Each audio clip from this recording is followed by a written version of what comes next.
What a freak, man. Oh shit, let me get that out of there.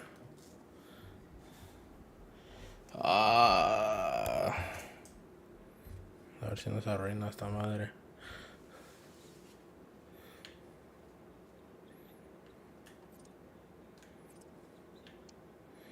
I got some points, whatever. He cheating to win. Si no te gusta, te la. I'm playing. Whatever, but yeah, I came back. It's been like a week. No hecho ni madres. Been working, been twerking, been doing my thing. Man like Declan. I want the fucking SPC one. I don't want this one, but I'll take it. Who the fuck? Who the fuck is that guy?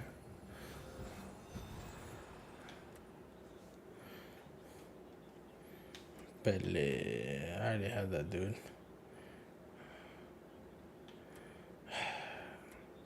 Who played in the Prem? I don't know. We'll go with Pele. I guess. I don't know. Man like Declan. Man like Declan. Okay, Beckham.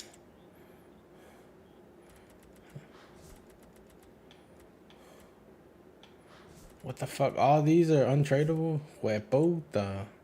Wait, ¿cómo es esta madre? No.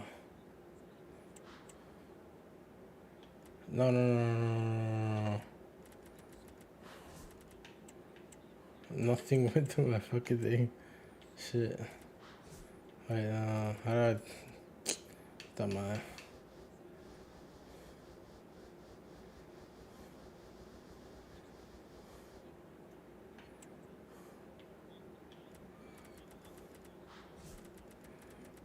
Okay.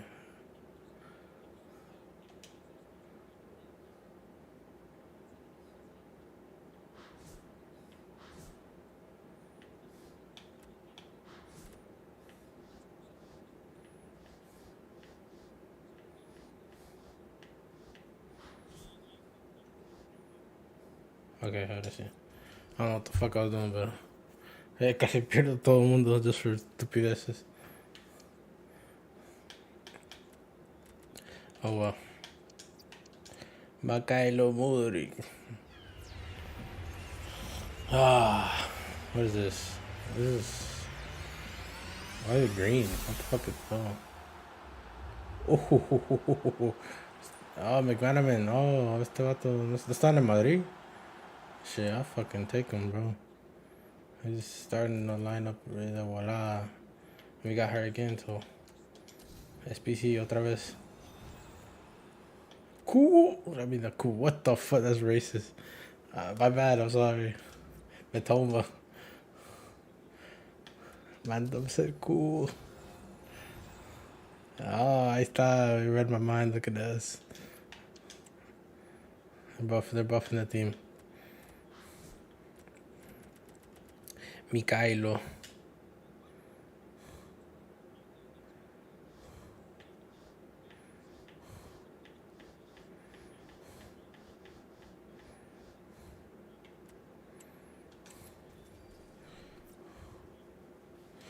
Oh, shit.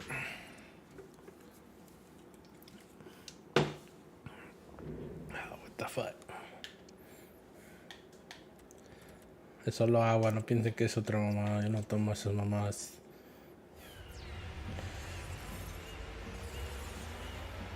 Oh, Franzi. Oh, Francis. No hablo portugués. What the hell?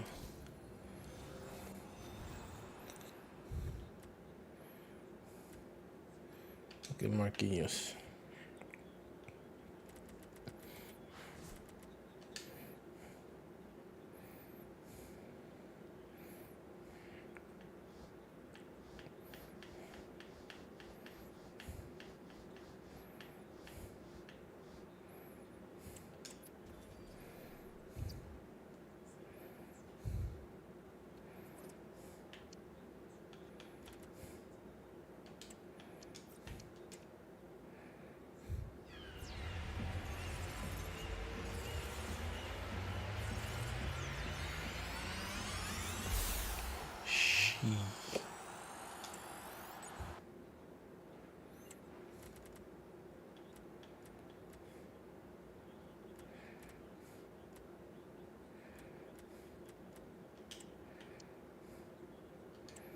See if they buy them. I don't think they'll buy them, but I can tell.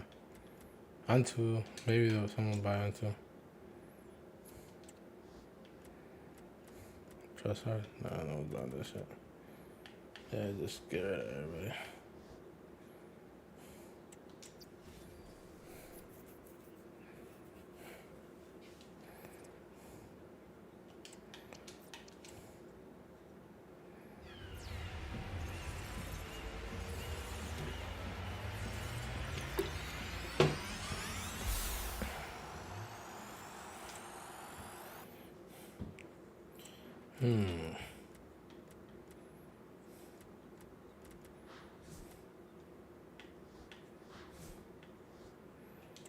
Tocachín.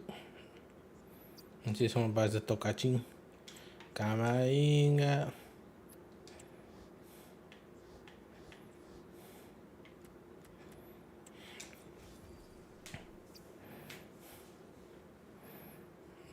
Camaringa.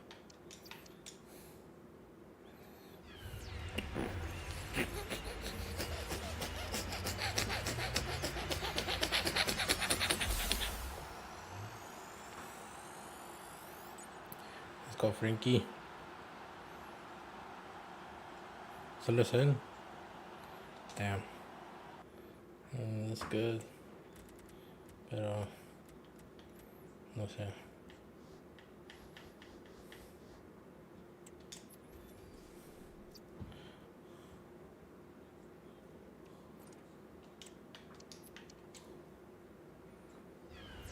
What the.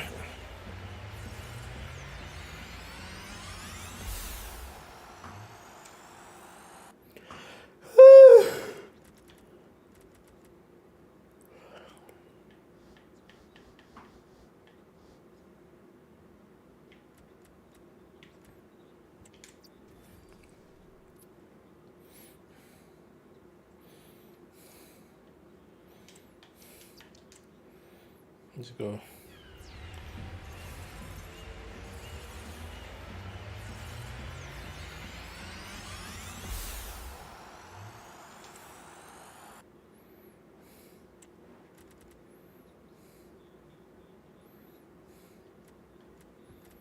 Camaringa. Si they buy him, I doubt it, but yeah, they'll buy him.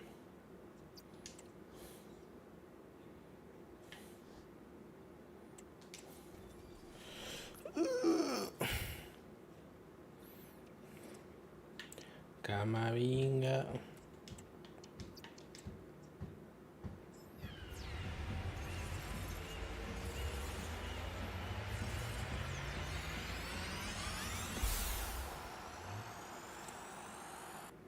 When the hell did that transfer even happen? I never even seen that. Rapino! Take the German girl. You know, no one's fucking with Trilla. Oh, la Campo, la Kimbo. I'll take Campos, why not? Why not? For the bands.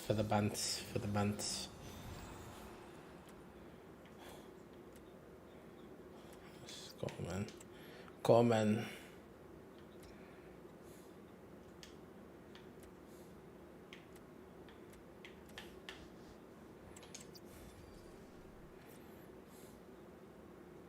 Lightweight, man. Say lightweight.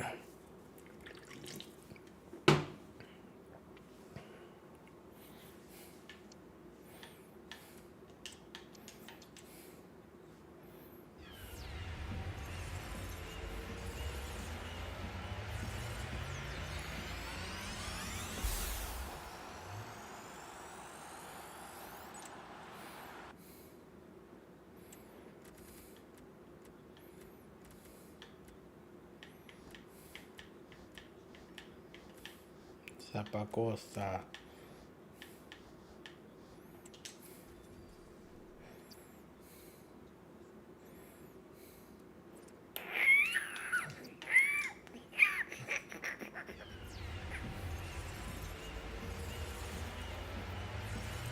English. Tamori. The 84 down. Decent. He's fast. 86.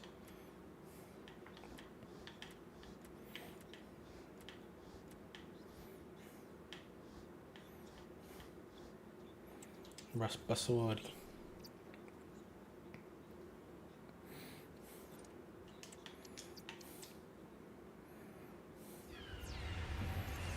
Termina que te... No, no voy a poder.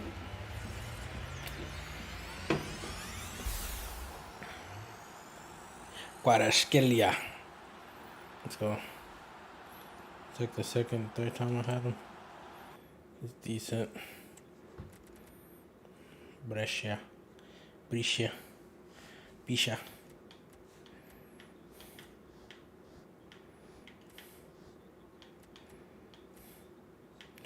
La guapa. La huipa. No one's accurate, bro.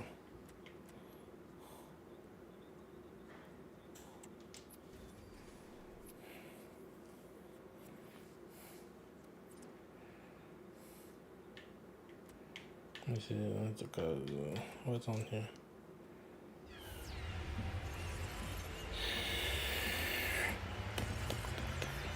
Entero. I already have him. Do I not have him? Nah, I'm not doing this now.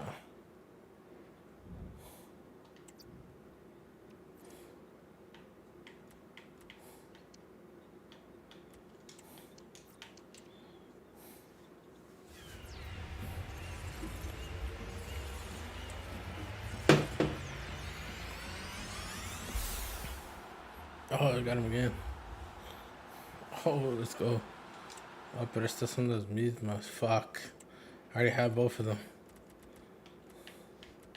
Can't tell you. I'm gonna try to do one.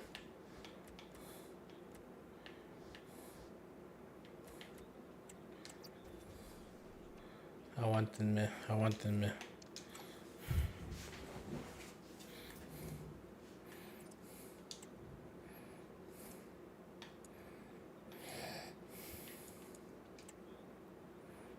That's kind of expensive, bro. But like I said, how much is it? 87. Which is decent, but no sé. How many did you got? 85, 86.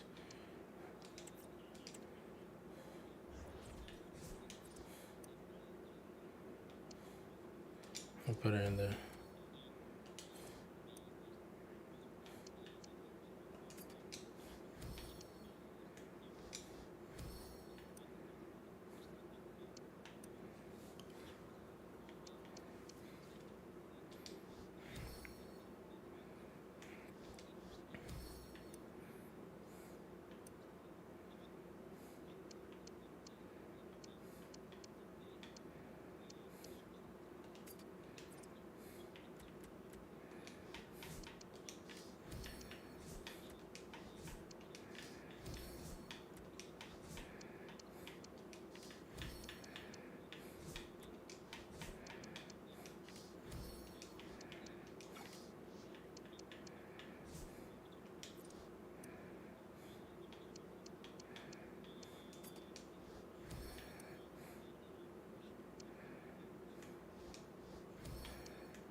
The fuck is this, bro? I'm trying to figure this shit out.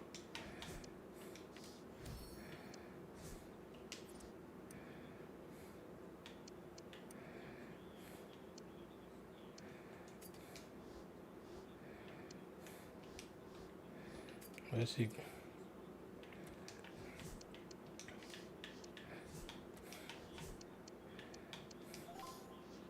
God damn it. What the fuck though?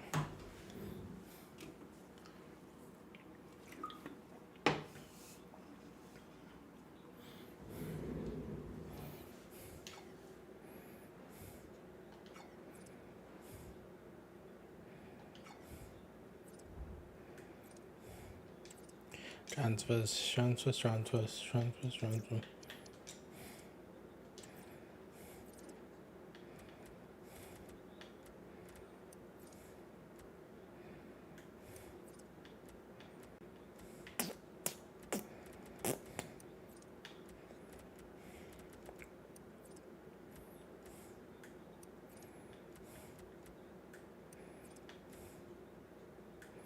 Come on, man. Come on now, man.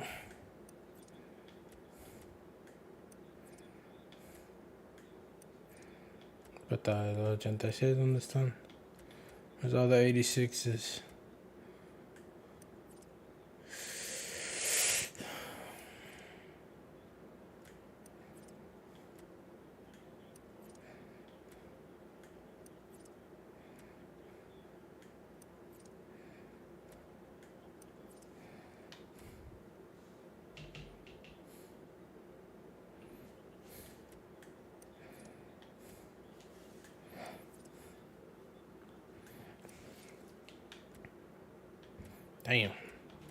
Damn. Shite. El Tony. Dude, todos son 8, bro. Has this nigga, why is he going up? Shit, no sé para qué dije eso. What the hell? Yo me acuerdo cuando este vato valía como 8 centavos looking ass. 8 anywhere. Dookie.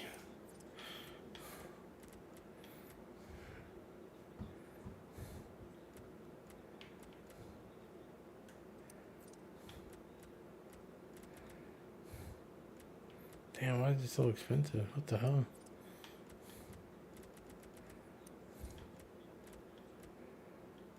Camavinga.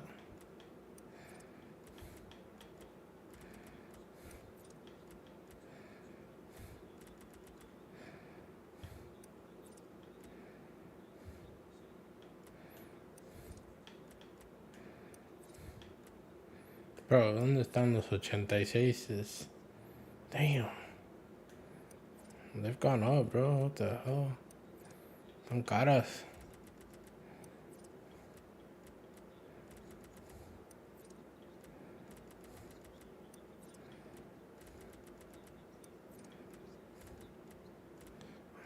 Holy shit.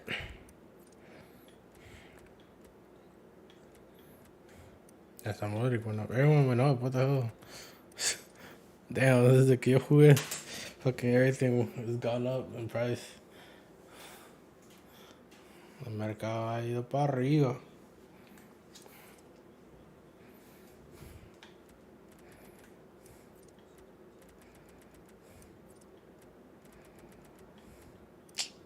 Damn.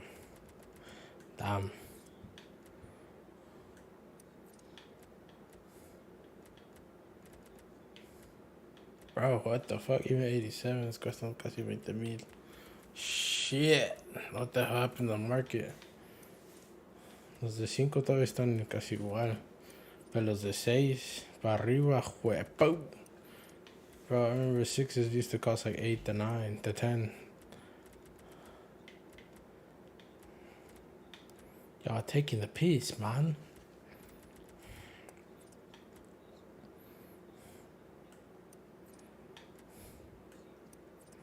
There's Trent, but Trent should not be that much. You know what? I thought, what the hell?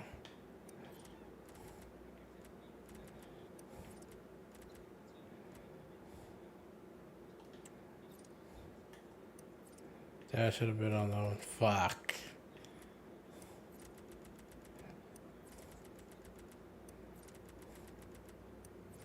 Where's Trent? Whatever. Fuck it. Why is there like no 86s?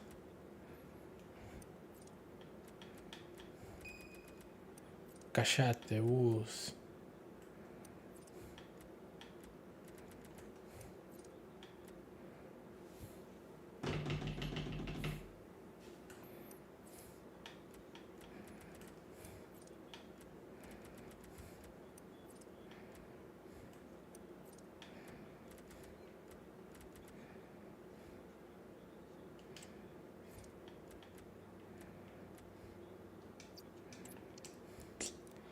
Ah, shit hurt me.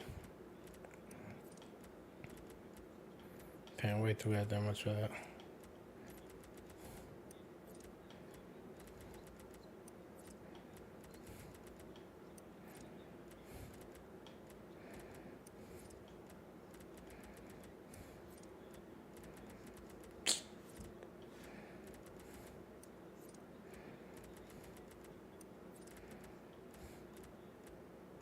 Just take it. What the hell?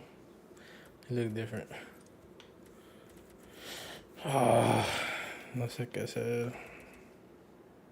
20,000 goddamn. Bro, where is everyone that's 86? There's like no 86. No me joda. Oh, vamos, Argentina, vamos a ganar.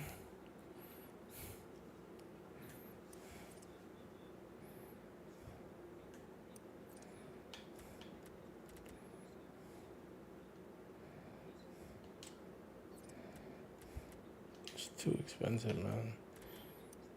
Where's the 12,000s? Gosh, bro, where the heck is everybody at? Ahí está Little. Fine, let's see it. Do I already have her? Creo que ya la tengo. Fuck.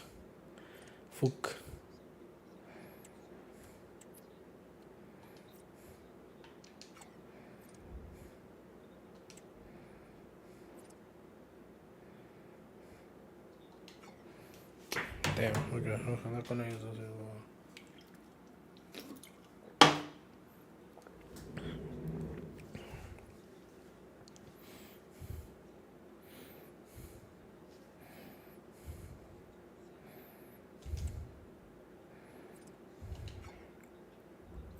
Wanna just like get rid of the girls. Que las.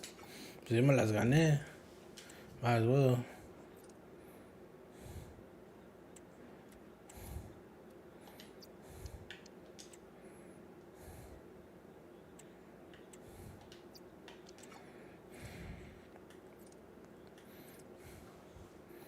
Right? Yeah.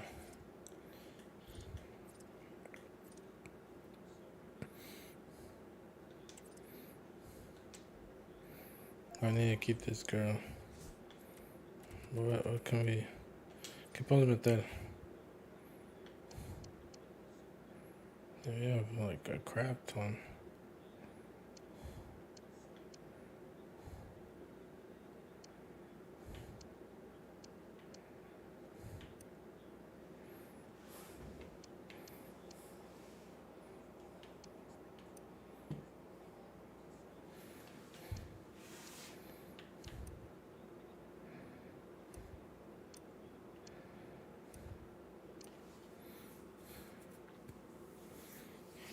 Damn, what the hell?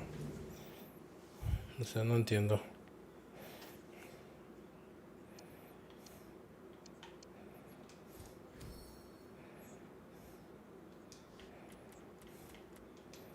think we should keep... Yeah, le sacamos esta. Let me just keep Lauren James. Pues sí. Pero esta bata... You don't have it, you know, like I mean, I have Matoma, but it's just all this for loans. Just they'll save us for now, bro. Damn.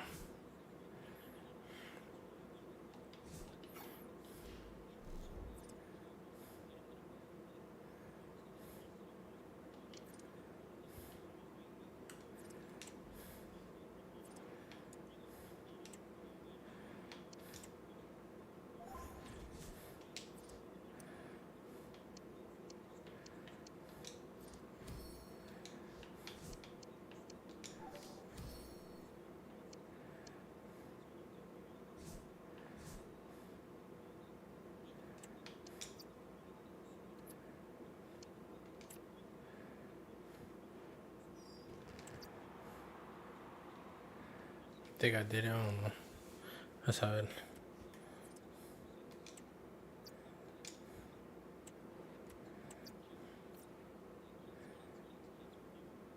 Okay, so I got rid of them.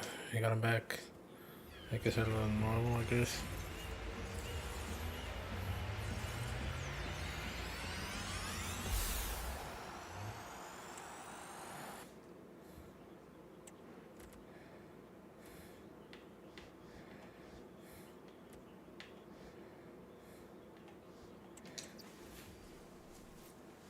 What the break?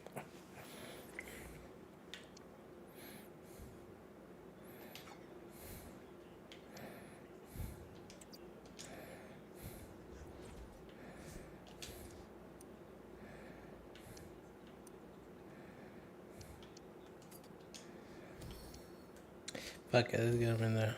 Puta, solo tengo ellas dos. What the hell? We're the team of the week. So who's my highest team of the week? Shit, I thought I had more. Let's put those team of the weeks.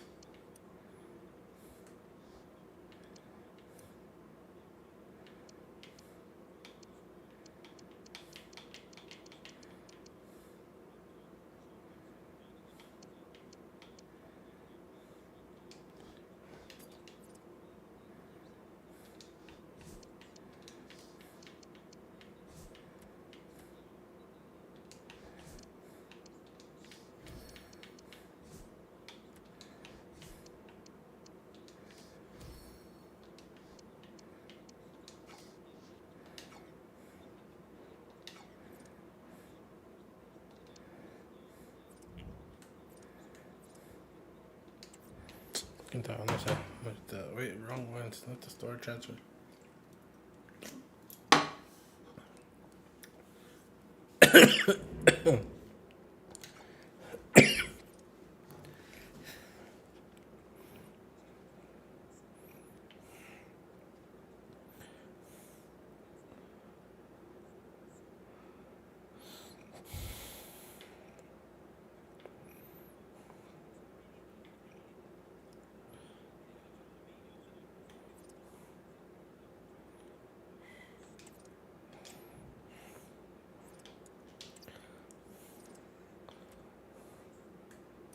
Come on.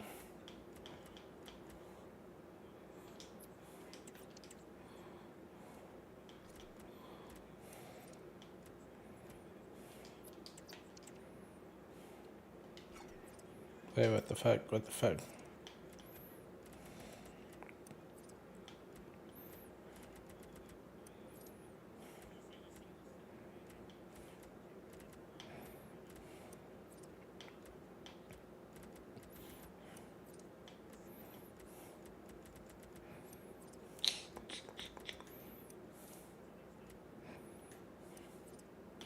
Dam daño.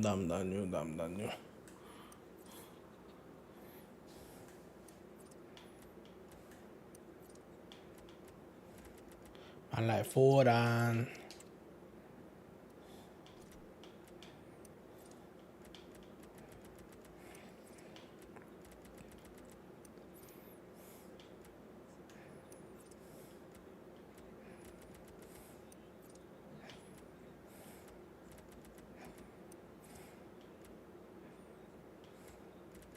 La Bacha. What the fuck? Damn, 27K.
Puta, where the hell are the 85?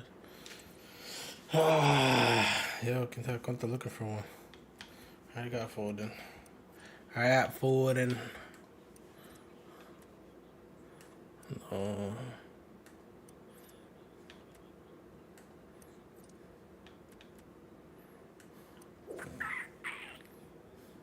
Mala Declan. Mala Declan.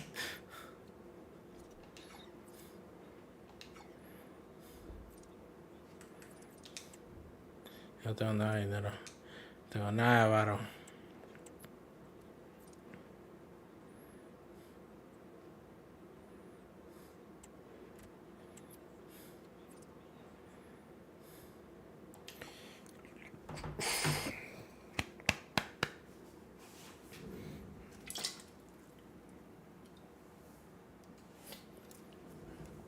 I guess I want them, man. I'm gonna go get another water. Another water.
Okay.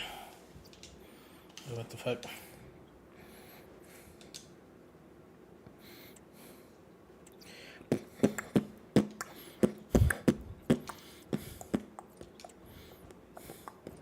Let's get the Declan.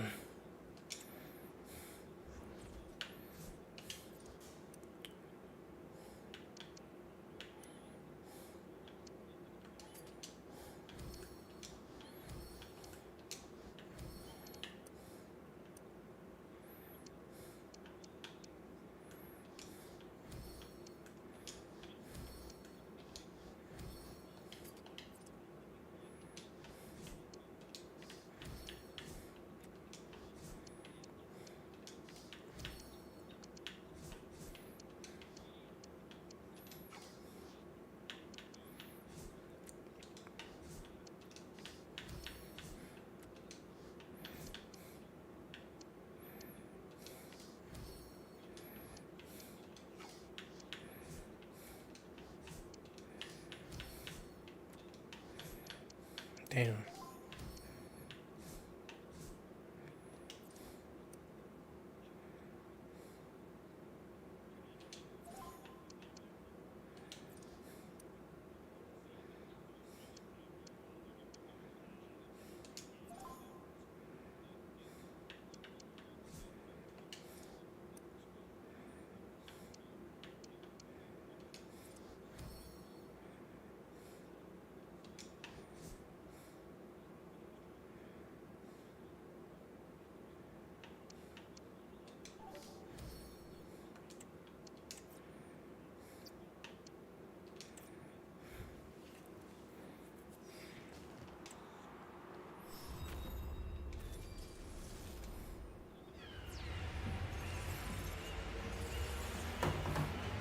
Let's go.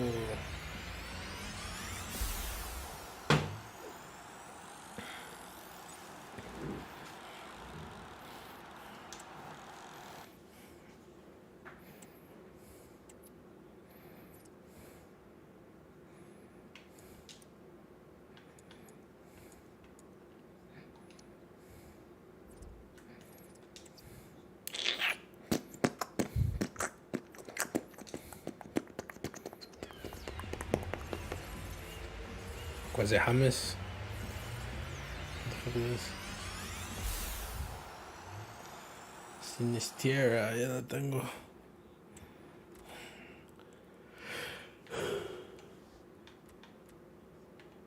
Oh, fuck. Hard to low. It's either buy them or they're out there buying, but I can tell.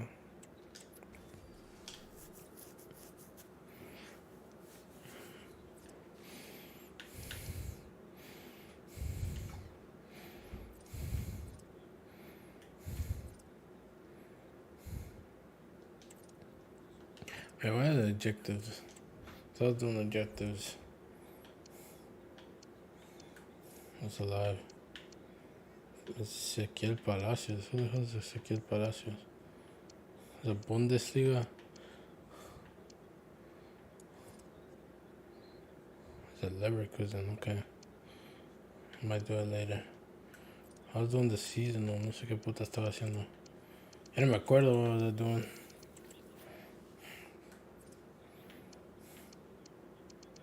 I was doing the milestones. The league ones. Lo que estaba haciendo las mujeres. I was doing that one.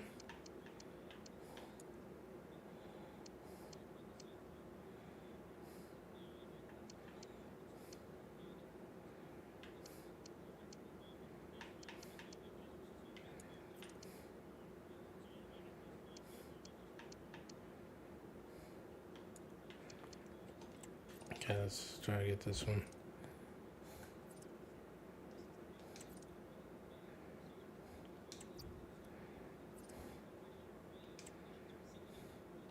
How much is it? How are they? Pro.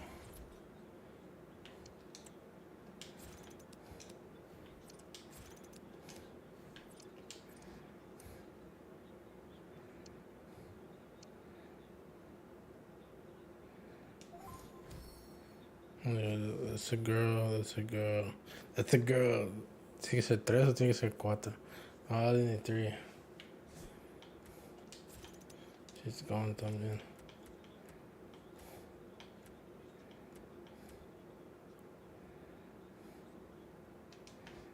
I'm gonna try to get this thing done.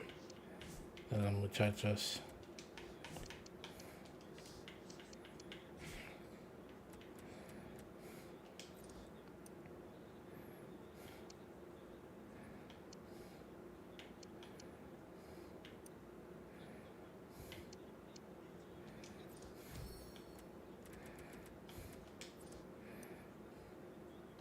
Right, let me just look who I have, porque no sé. I just tengo those around. I have 2. I need 2 more. Voy a hacer esta, la Vicky. En vez de este vato. She's got 80 pace, goddamn. She's una cosa seria.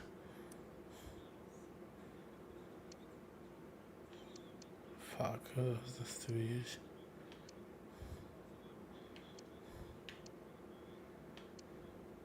We just need them right now. Esta, bro.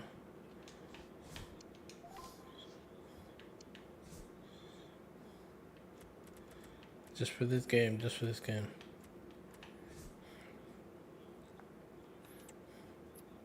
Okay, let's go. Okay, vamos.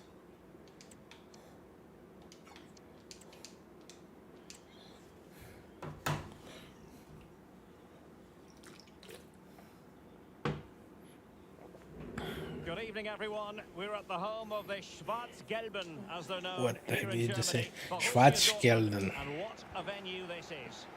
I'm Derek Ray, Vamos, Argentina. gantry, and alongside me at the microphone is Stuart Robson. And we've got a foot squad battles encounter coming up for you. What the fuck? Stuart, tell us about your pre-match thoughts. Thanks, Derek. Well, often we talk about the tactics. A ver si no soy tan mala. Tan mala looking as what the fuck. The of the players that is key to winning any football game. Which of these teams has the right attitude today is the big question. Let's have a look at the initial 11 for the visitors. Well, they're also playing in a 4-3-3 formation, but they play it in a slightly different way, particularly in the wide areas, where their fullbacks will get forward and rotate with the wingers at every opportunity. And Arsenal now find themselves in potentially well, that is high-level goalkeeping. Well, he's just pulled off a great save Oh, there. sí, tengo que That's hacer un gol con uno de goalkeeping of ellos. the highest quality, I would say. Goalkeeper's ball, it was always going to be that way.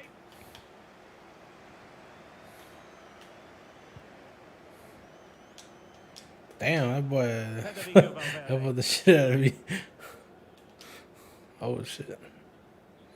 Well, using the space really well, but now can they push on? Chance to cross. And defensive play to be applauded.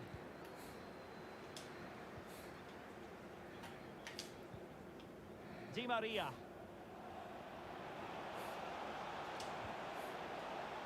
Well, nothing to split the two sides, but this move looks promising. Might lead to a chance. Opportunity here. Chance maybe. Damn, what the fuck? Incredible clearance. I must say, I didn't see that coming. Madison. Well, nothing comes of it. Losada. Madison with it. Fuck. And saved by the keeper. Se lo cut in. Como se estaba en el piso. No la pensé bien. Well, the keeper's made a good save, but you just sense a goal is coming soon. Well, not out of the woods just yet. This still could be dangerous. Madison. And slipped through beautifully. There Finally. is the goal to open the scoring. Who can say they don't deserve to be in front? Jude Bellingham is with Vinicius Junior. El Vinicius. Joshua Kimmich. Ah, fuck. Vinicius Junior. Can they find a gap in the defence? Ah, shit. Oh, the Cara keeper esa made madre. it look routine. It was No anything fuimos. but. No fuimos, mi hermano. Naomi Fenner. Di Maria likes to get on the ball, and he has teammates to pass it to. Real chance. Let's fucking go. And there it is. Okay, debe scored a goal with una de estas. Si tiene Security. 4. They lead by 2 now. They can breathe that bit more easily. I think I get that objective. Well, here it is again, and the keeper's lost his concentration here. He's totally in the wrong position. He'll be disappointed with that. And the ball is moving again. 2-0 is how it stands. Vinicius Junior Yo, Vinicius. getting forward. God damn it. Oh, he looks threatening. Managed to get it out of there. What the fuck? Agarra esa madre.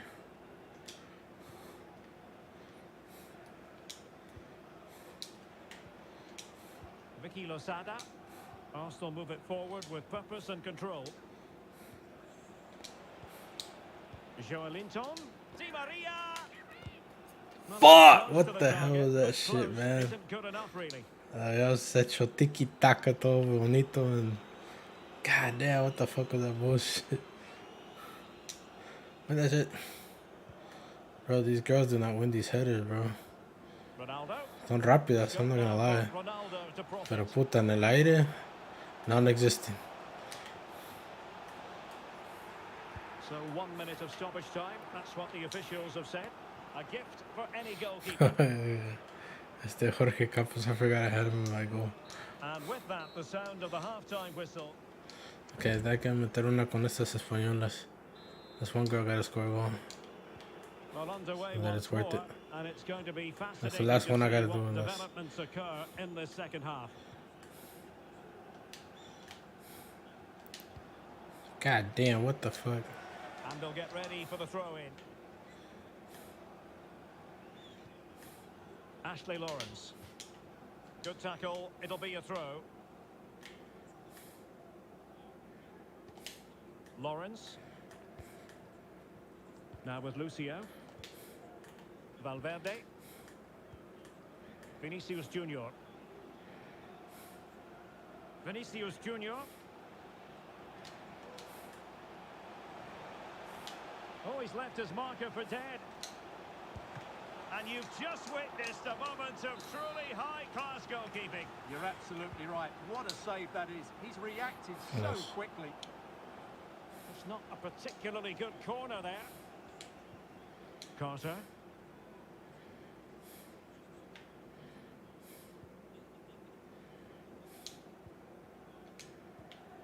Vicky Losada. James. Almost weighing up the opposition with a string of neat passes. Fluency of movement. Could cross it in here. He's got to score! And Okay. a goal this time. Applying the finishing. Yo, touch. Lita. Just what the doctor ordered. Puta, ¿qué estás para ahí for? Federico Valverde. Oh my gosh. Good run, very much in control of the situation. What the fuck? But they took care of the situation defensively. God damn, what the hell? I can't even see what's going on. Oh my gosh. Valverde. Timely intervention. What the fuck? I didn't tell you to do that. Well, you've got to savour What the such moments. fuck? What the fuck? It's always likely to be the goalkeeper's ball.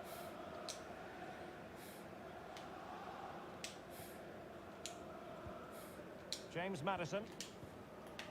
James. Di Maria now. Released it nicely. Promising sequence. Has eyes for goal. What a block! Racing forward, trying to catch them out. Valverde. Ronaldo on the ball.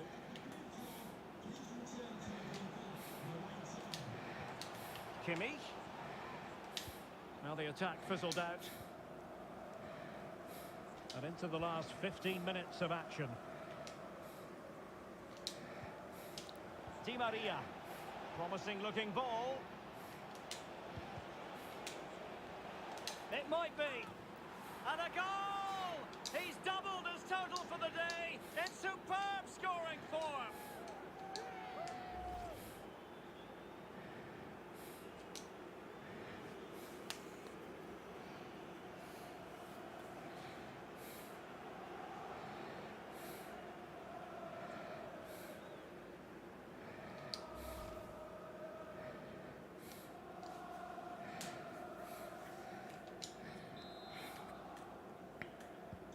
Well, if there were any lingering doubts about the outcome, surely they now have been removed.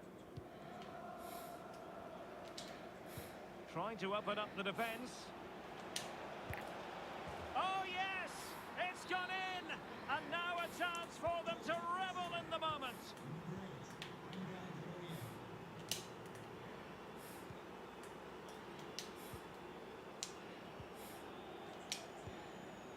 Fuck, Well, to win that's the not ball where I back. wanted it. Vinicius Junior. And return to Ronaldo.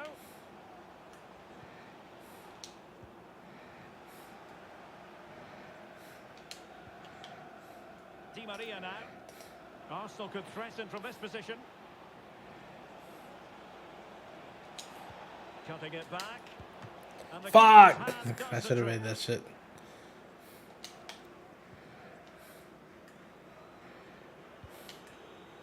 The referee has decided there will be just 1 minute of added time.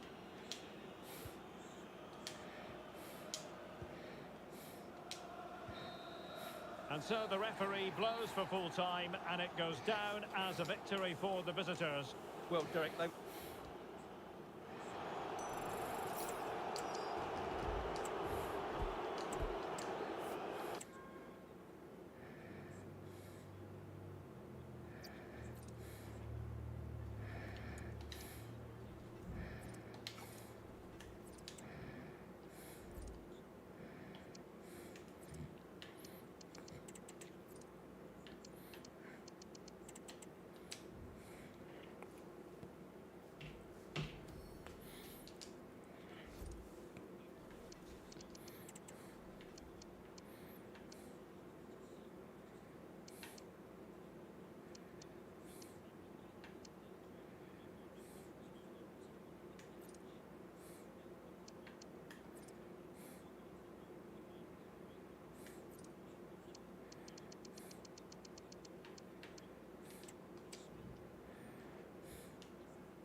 Wait, what?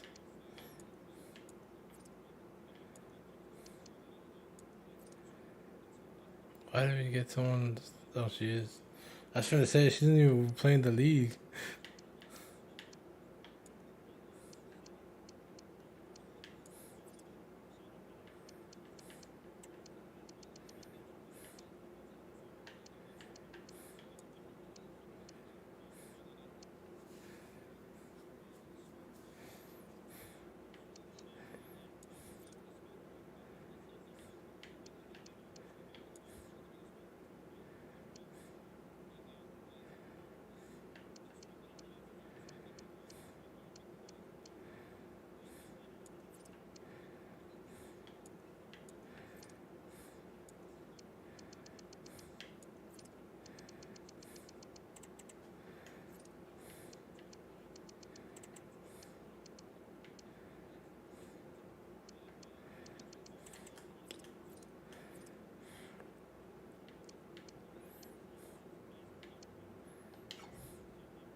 Argentina, vamos, vamos. Argentina, vamos, vamos a ganar. I already have this dude. Is he tradable? No, I thought I did have this dude.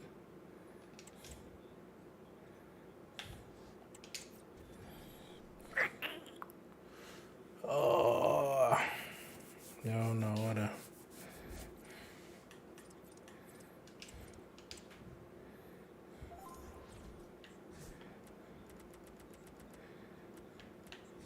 Okay, get rid of these little girls. I'm not gonna use them.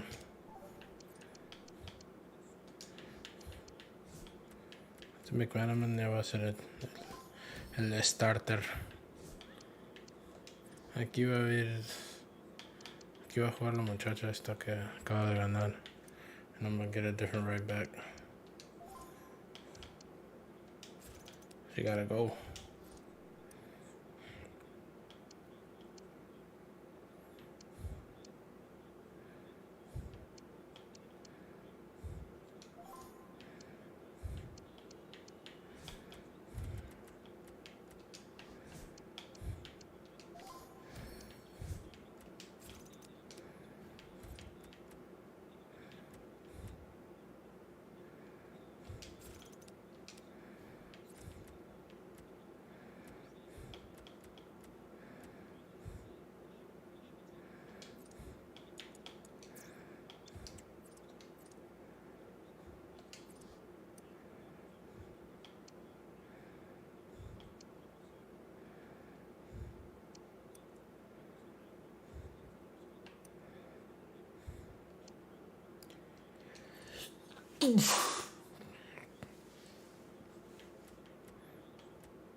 A warm welcome to you from the Emirates Stadium. I'm Guy Mowbray, joined for commentary by Sue Smith, and on the way is a squad battles encounter, always something to savour. How do you see this one going, Sue? Yeah, and I can't wait for this one. It's certainly going to be a test for them. They're coming up against players who are flying, really in form. But they'll need to be at their very best to get something. Brilliant work by the man in goal. That's a top stop. Hello everyone from North London, the Emirates Stadium. My name's Guy Mowbray. Sue Smith is alongside me for commentary, and hopefully we've got some goals and drama on the way. What are we going to get from this one, Sue? Yeah, cheers, Guy. Well, it's so loud in here, isn't it? The fans are really up for this one, and I'm sure the managers will be reminding them, remember what you need to focus on and block out all of that noise.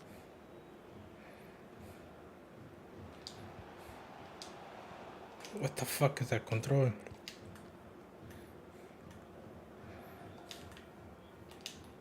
Untidy in possession. God damn it. Well, he's a player that many have been talking about. Will we be talking about him for the right reasons today, though? Well, I love the way he plays. He makes the game look easy. His first touch, his dribbling ability, the way he sees a pass, and then he executes it. He's got to be one of the best in his position. And maybe that's a misconnection with the ball. It's well wide.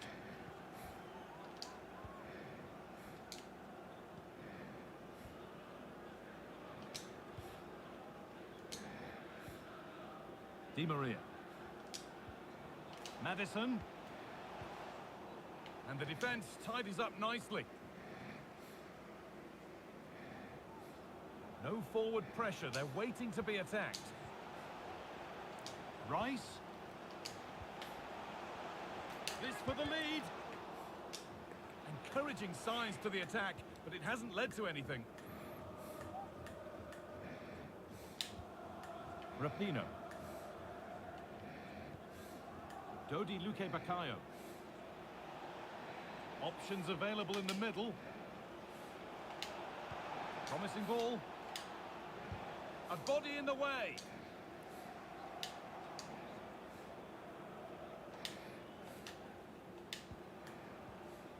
The ball has been lost here.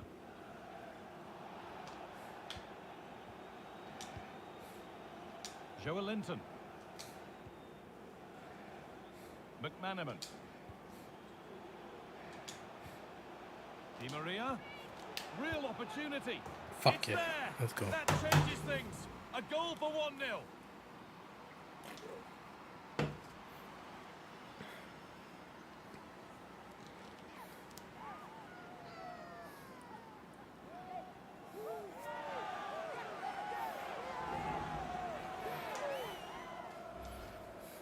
Well, here's the replay, and what a strike this is. She gets so much power behind it. The keeper's got no chance.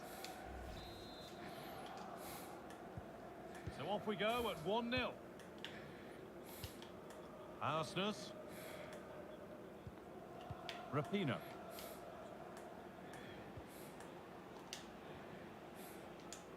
Well, he's lost the ball, and any chance has gone.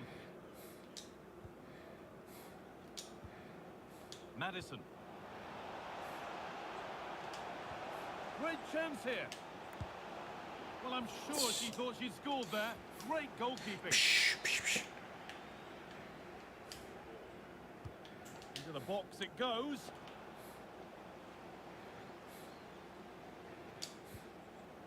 Diego Carlos. Bravo. Another one. Valuable breathing space for them now. 2-0 then, as we get started again. Rapino. Need to get tighter here. And that's where it ends. Fuck. Having a try. Oh, well saved. That was a really good chance. Well, the first half is drawing to a close, and the fans are understandably happy. What an impressive performance they've seen, Sue. Yeah, they've been able to dictate the pace for the most part. They've asked lots of questions of the opponent. Hold on, chance! And that's a decent save, at least certainly made to look that way. Been delivered. And the keeper there has an easy job of claiming the corner. And that brings to a close the first half at the...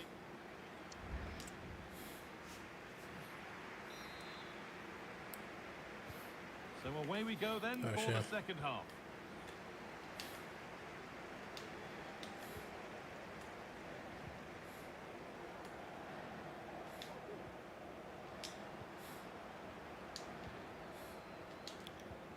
Madison. Good work to recover possession. Pushing forward with options available. Oh, fuck. Oh, shit. Going for the blast on goal there, but power wasn't the answer. It's missed by a distance.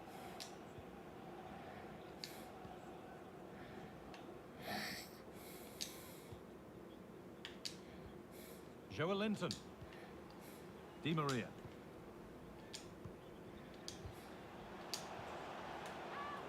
And he's being urged to shoot. Cut back nicely. Another goal. And surely there's no way they can throw this away now. Absolutely dominant.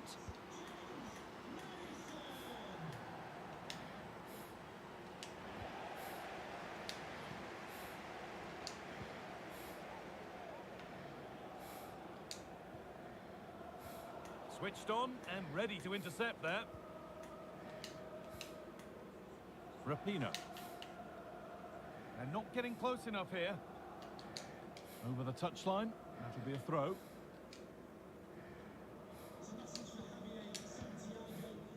Steve McManaman.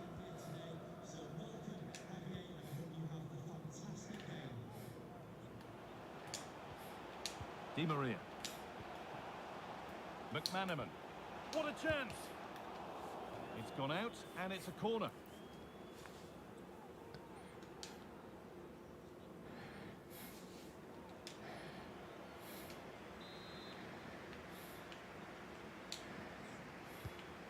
Corner is fired in. They've got the corner away. Di Maria. Given away by Arsenal. Could be a chance to break here. Brilliant. More of that, please. A chance to get in behind with that. Oh, the flag's up. That will be offside.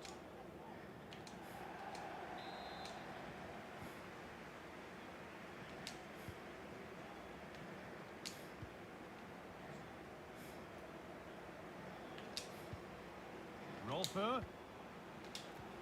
The ball is lost, and the chance has gone too.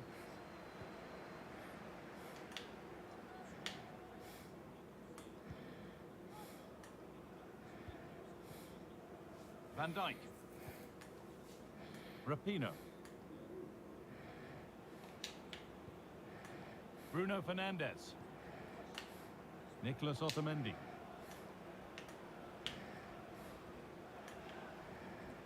Oh, yes, all the practice pays off. But that's good defending, well won. Counter-attack coming, away they go.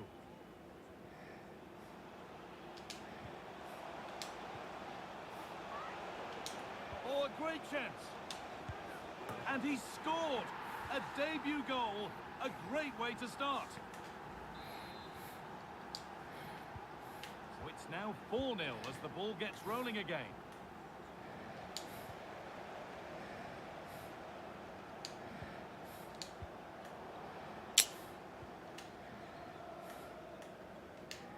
Not long to go until the end, and the hosts well in charge. They've put on a super show. Well, they've been excellent and thoroughly deserved to win this. Some of the attacking players been a pleasure to watch. They just look so dangerous when they go forward. If I was a defender, I definitely wouldn't want to play against this team.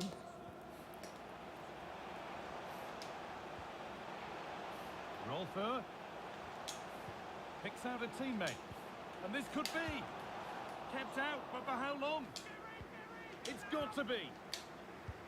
It gets better and better. An absolutely rampant display. There's no stopping them in this kind of mood. Off we go then for the final time perhaps. Or maybe not, as they continue to dominate. Domenico Berardi. Still Oh, going fuck. here. Well, it promised so much, but has delivered little.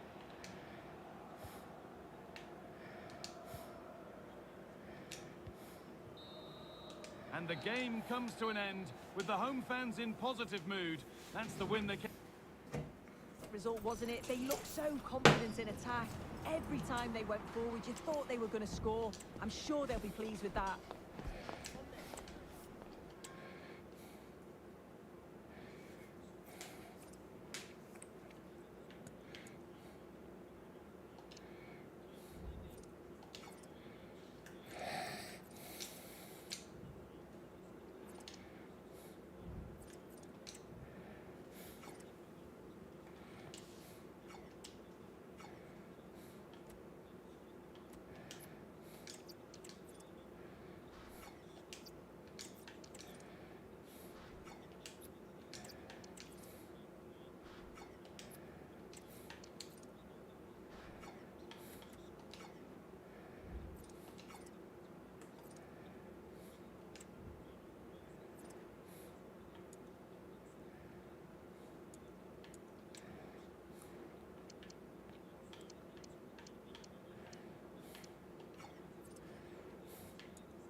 Damn.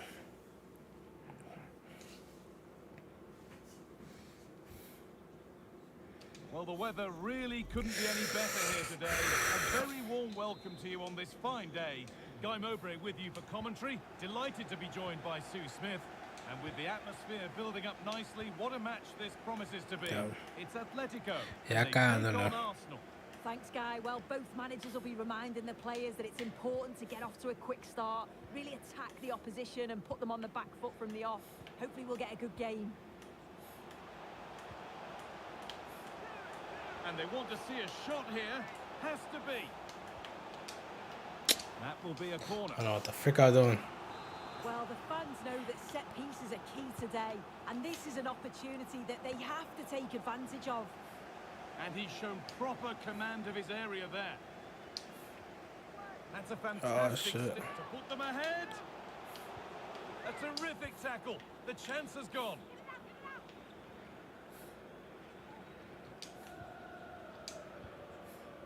James Maddison. It's no great surprise who we've picked out to have a look at here. What are we expecting to see from him today, Sue? Well, Shit, it's I his think it was pace more. that's What so the fuck? impressive. Over the first 5 or 10 yards, there's not many defenders that are going to catch him. He must be a nightmare to... I'm put the podcast on the center so y'all can listen to something, because I don't know. I don't feel like talking. I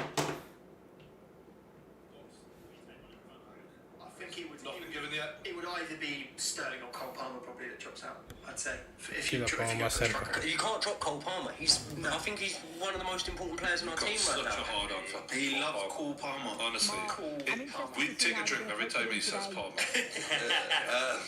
No, to be fair, he's been class today. Who has? Yeah, Moving the ball Palmer. around. He was waiting for that. Real talk. I've been really impressed with him because, to be fair, Teo Hernandez. a lot of fans get overhyped when their team beats Damn. fucking. I'll tell you who's been class. Cucurella. Cucurella is having it Yeah, off. He's having a great game. Got that one away. Right, Sterling picks it up on the right side. He's got runners. Palmer, left foot. Comes Good ball. Enzo going to Over the top. don't Oh, he's shot. Defend that shit. I love Enzo. And Taylor's having an argument whether Enzo's world class or not, and I think he'll get there. He's the most bang average shooter I've ever seen. He's just not in. And do you know what, Joey? He loves the shot. I know, yeah. Outside the goal. What's your thought on that? This, you know when someone's running at full speed and you kind of just nudge them like that? I think it's a great shot. Because every brick is enough to be a penalty. It's not enough. I think that's great. I don't think it's a penalty. I just think it's an interesting one because he's running at full speed and Martinelli's kind of like shoved him, but he hasn't actually played the ball at all. Yeah. He's kind of just like shoved him. You know what I mean? I just don't think they give those. You've got to be clever with it, haven't you? Yeah, what's clever? Certainly used to try and get a lot of them City. I remember a lot of those where he just leave a leg out when he was going in the box. Yeah. My most frustrating thing about Damn, Raheem bro, Sterling, what the aside fuck? from the terrible shooting, is how much he slows the game down at times. For someone who's got quite quick feet, you pass him the ball, and there's times where he'll just stop and give the opposition time to get back. Maybe you haven't watched him like enough in depth, but I actually think that that's one of the main things. No, I'm not disregarding that. I would agree with you completely over the last couple of seasons. This season, that's one of the main things I think he's changed about his game, and I think that comes from the manager, obviously. Pochettino said to him, mate, take the handbrake off and actually go for it now. And you're seeing that a lot less. I would agree with you in the past, but this season he's sort of changed that. And if you look at the average position charts, Sterling is always our most furthest forward player. Really? Every funny week. because when I was watching your live reaction, Josh, to the Burnley game last week, and Oh, here we go. he was slowing the game down Fuck tremendously. yeah. Do you know what? That play with me, mate. Yeah, exactly. No, do you know what? I think last season he did that quite a lot, and there were a couple of games like right at the end where he was just so slow, and like all of the Chelsea fans, it was really bad in the stadium, to be honest. Like people were actively booing him because he was every fucking time. Can I say, because I know like what me and Josh feel on it, and this is only half time right now, but from non-Chelsea fans, are you guys starting to see sort of like Pochettino's team here coming together now? I don't know. Do you know what it is? I always thought this was a weird game for Arsenal playing you guys here because you have turned your form around a bit. But coming to Stamford Bridge, like you were saying, it's pissing out. But off the back of that win against Man City, even though there was an international break, I just got this weird feeling that it would be a very tricky game for Arsenal. So if you guys want to win this, I'm not really going to use this as the bench. It'll be a massive win for you. Don't get me wrong, mate. No, it'll be a massive win, but I'm not. I don't know why. I need to see a bit more It's consistency. huge for Chelsea as well as not completely derailing Arsenal. Like, Arsenal are undefeated this season, so like the losses are going to come somehow. This is a bad result if we lose this. It's not. I think it's a bad performance. This has been a dreadful performance so far. I wouldn't mind if we'd properly gone head to head, created a few chances, and you know you get sucker punched for a bad penalty. Fair. I don't think your keeper's made a save. But I think you have gone head to head. I think you've got to give some sort of form of credit to Chelsea now. I think you have gone head to head. Based on the stats, we got 7 shots to 2 for Chelsea, with two on target for Chelsea, none for Arsenal. We'll talk about neutrals. I think it's Arsenal aren't playing well at all, and Chelsea are playing quite well. So Why did he go so fast? Arsenal here, they're away. Daddy, what the fuck? At St James's soon. I already know that Newcastle can play better than what Chelsea are now at St James's. So I'm thinking if you guys come to St James's and play like this, we'll absolutely run you over. So I think that's another thing for Arsenal is like being a title-winning side is about pulling through those difficult games. And like you said earlier, if you can't do that, this is a good test to find out what you're made of. He's got to make a change. He's got to make a change. What would you do? Party's got to come on. Party's got to come on for Jorginho. Jorginho's getting completely overrun. We're not penetrating through the middle of the pitch at all, and they're just running through it. I'd consider bringing on Trossard as well because someone who's just direct and a real threat. The thing with Trossard, the thing Bro, with what the fuck? players at the top of the pitch is we're not keeping. Bro, what the fuck? Gabriel Jesus' touch was like a trampoline today. Oh my god. Gotta salvar it. What the fuck? We need Havertz. Yeah. We genuinely need Havertz. Where would you bring him on? Would you bring him on number 9 position? That is a very, very brave call. We need a focal point. We need, because we're not passing through. We're not managing to pass through the Chelsea team. We're not managing to progress the ball properly. We're going wide, and Cucurella's having the game of his life against Saka. Martinelli's getting no joy on the other side either. So we need some way of getting like up the pitch and keeping the ball there. Jesus has had a really poor performance so far.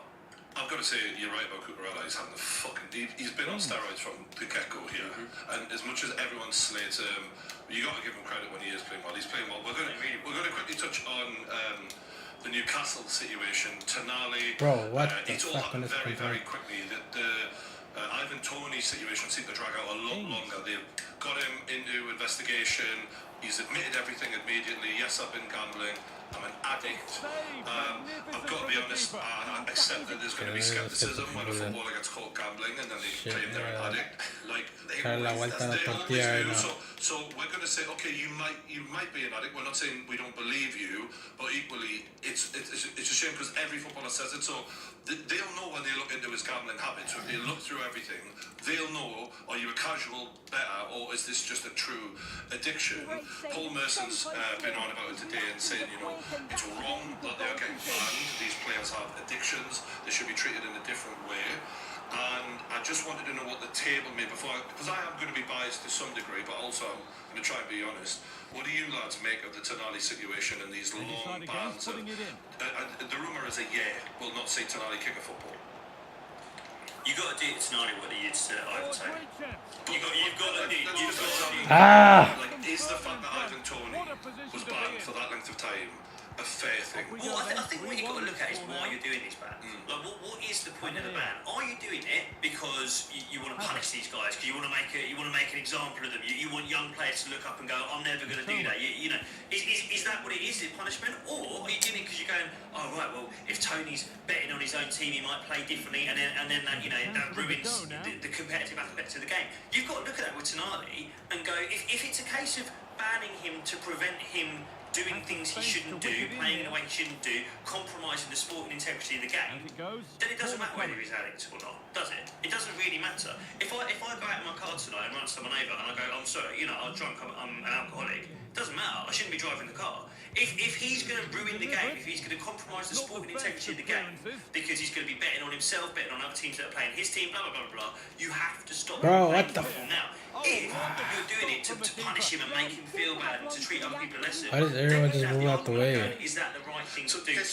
I can fucking do it, y'all can't, what the fuck? Are you corrupting the game by performing badly, deliberately giving other teams unfair Bro, that's true or not?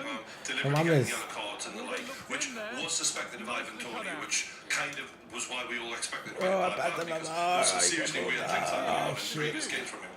With Tonali, you just signed this guy. I'm excited. We spent 60 million on him, whatever. He's the biggest Italian player in Italian fee ever, and all of that. Exciting times. We've barely seen anything of him. He's already going to be out for a year. It's absolutely insane.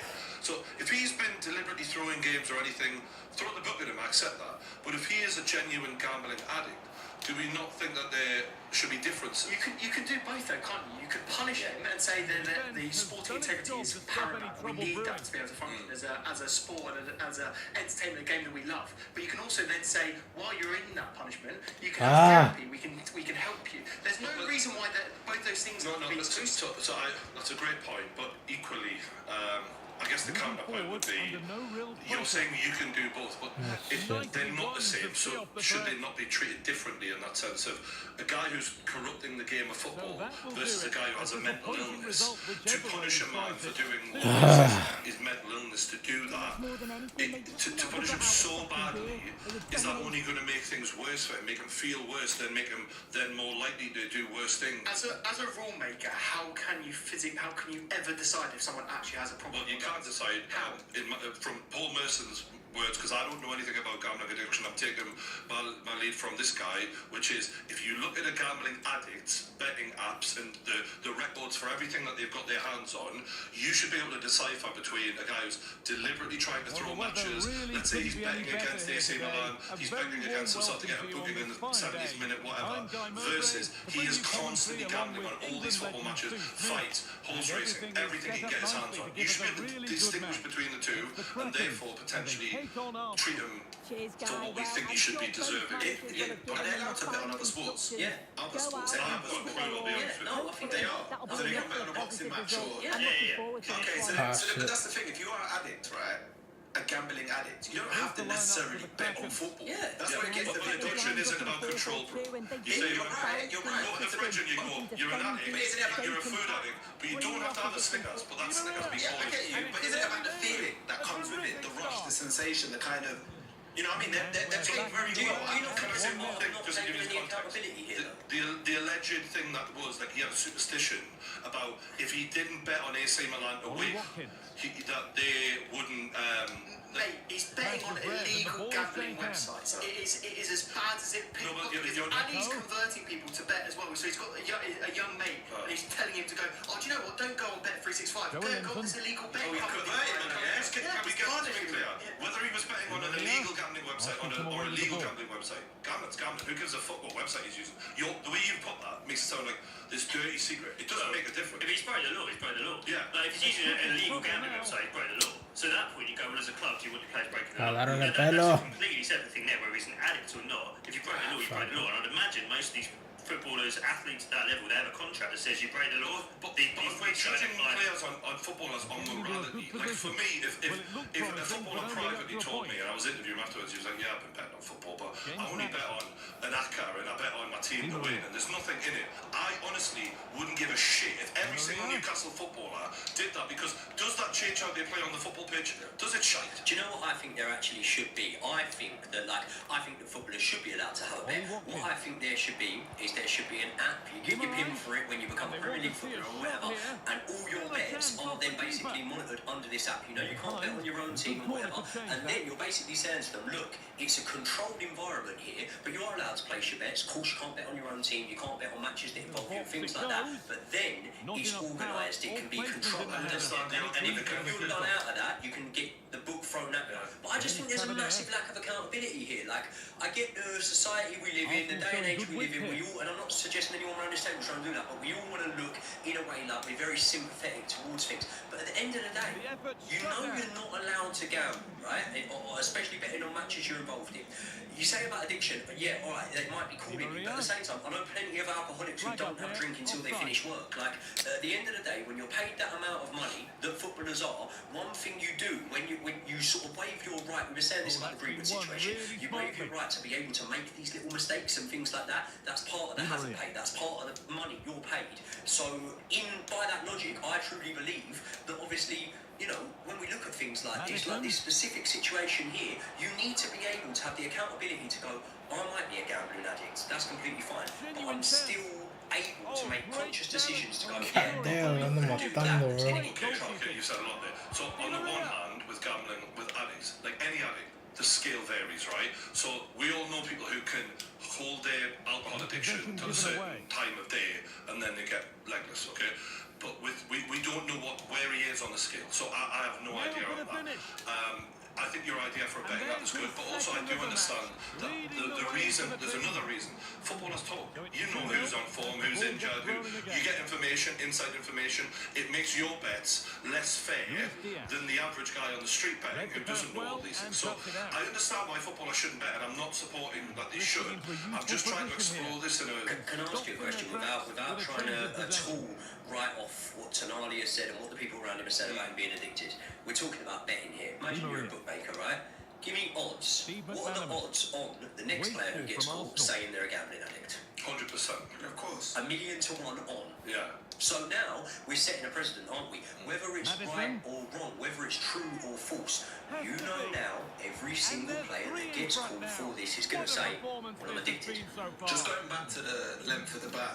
The length of the ban is harsh in my opinion. What is the length? What is the year? It's looked like a year. They haven't officially... The other guy's been given a year, so what they're expecting is parity. It does feel harsh. It does feel harsh. The only thing I would say is it kind of has to be harsh to deter players from doing it. If it's not harsh and it's like 4 months, more players might think, remember when Rio Ferdinand missed his drug test? How long was that?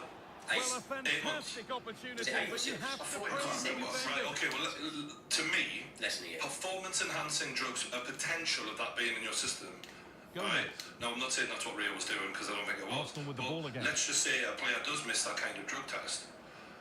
You having an unfair advantage to that level on the football pitch, to me, is equally as bad as this, if not more bad, because actually gambling could be completely irrelevant to what's happening on the pitch. And then what if you just got something else in your system, a bit of cannabis? Yeah, or whatever, you know what I mean? And that's just going to... The real thing is just purely out of speculation of what PEDs do and what length of ban you get. I think, right, knowing what we know and seeing how often it's coming to light now, right, There's a lot of footballers, and I mean a lot of footballers sitting there now. Shit themselves. Oh, especially in the lower leagues. Yeah. Like when you get to like League One, it's prevalent there. Honestly, I bet Vardy's prolific. Well, yeah, but no, but it's not just prevalent there, but also at that level, you got a mortgage to pay. You got kids to feed. It's very different. Like Tonali, you know, the thing that a lot of people don't understand with footballers' contracts, it's not just set 200 grand a week. You get 200 grand a week. It's simple as that. A lot of it is whether you play or not, whether you do this, blah blah blah blah. And if you get banned for a long proportion of time like that, there'll be some kind of insurance in the contract where you don't get paid properly.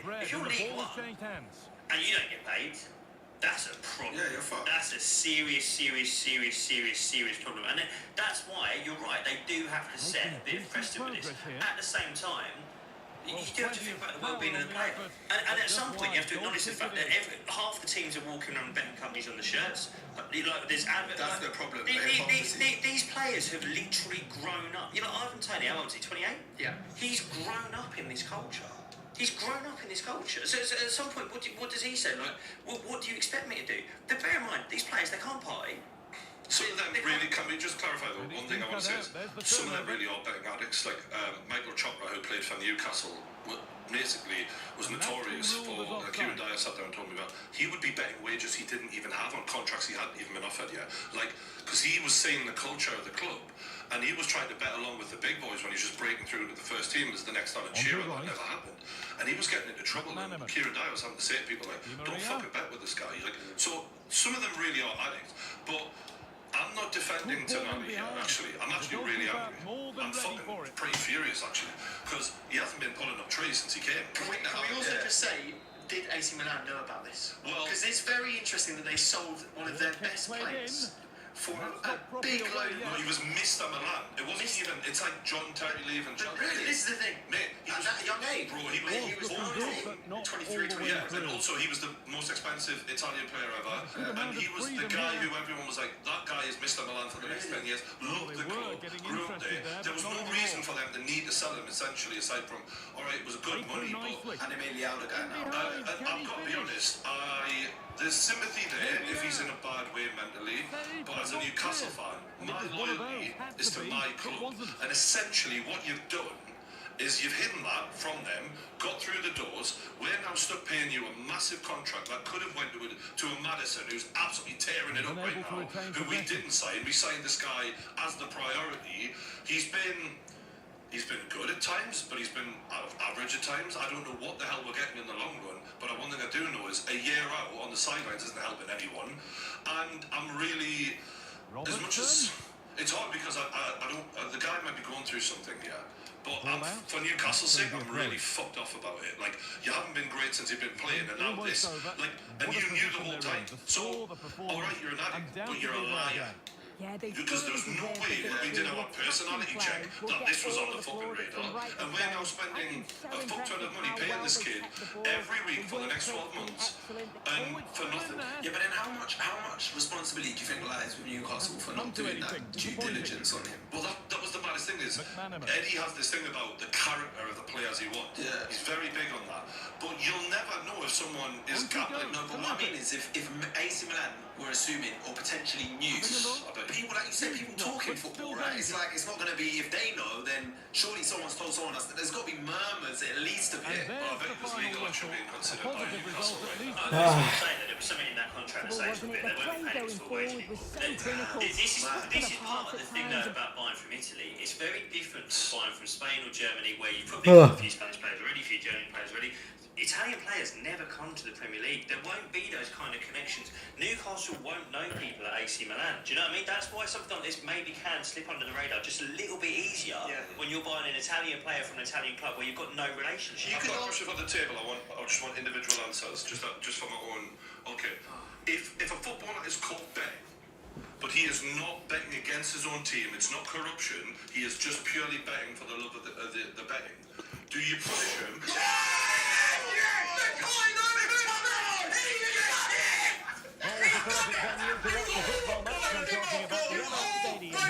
And I've been waiting for this. Cachate. He's not good enough. Every single one of you, except that man over there, Joey, and he's just smacked it in for the left-hand side. Mikhailo Mudryk, the narrative. He meant Josh now.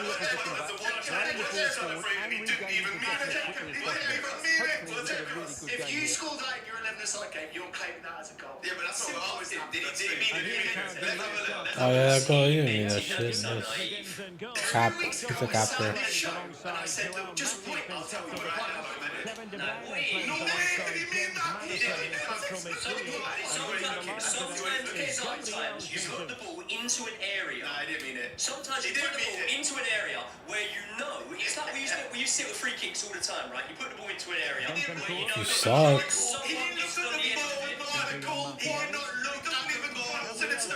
That is what the best players can do. I can learn a left hook without looking at their It was a no-look goal. Did anyone, like, when Ronaldinho scored that goal back in the day, didn't matter if he meant it, did he? Yeah, exactly.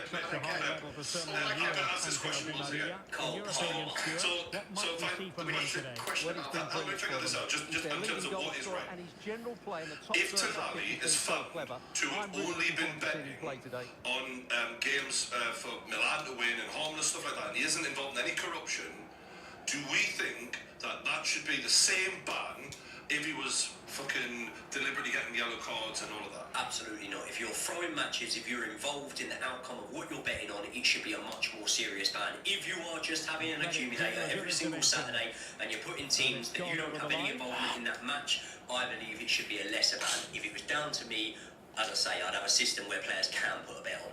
What do you say, that Sam? Good play it in. Oh fuck, tricky play. Because like, it's not the same, but these are the reasons I don't even do like fantasy football and stuff. Because it's like, I don't like splitting my loyalty among different things. Do you know what I mean? So when you've got another team, maybe you're not betting on your own team, but then you could bet on another team that's potentially in a title race with you, or do you know what I mean? Or a team that you're fighting with for relegation places. It could get a bit weird. Do you know what I mean? I think there should be a disparity between the length of punishment, but I still think the punishment should be just as severe because we care so much about this game, and like you saw how invested I am in this match, right? I've watched football for a very long time, been lucky enough to have season ticket at Chelsea for a very long time.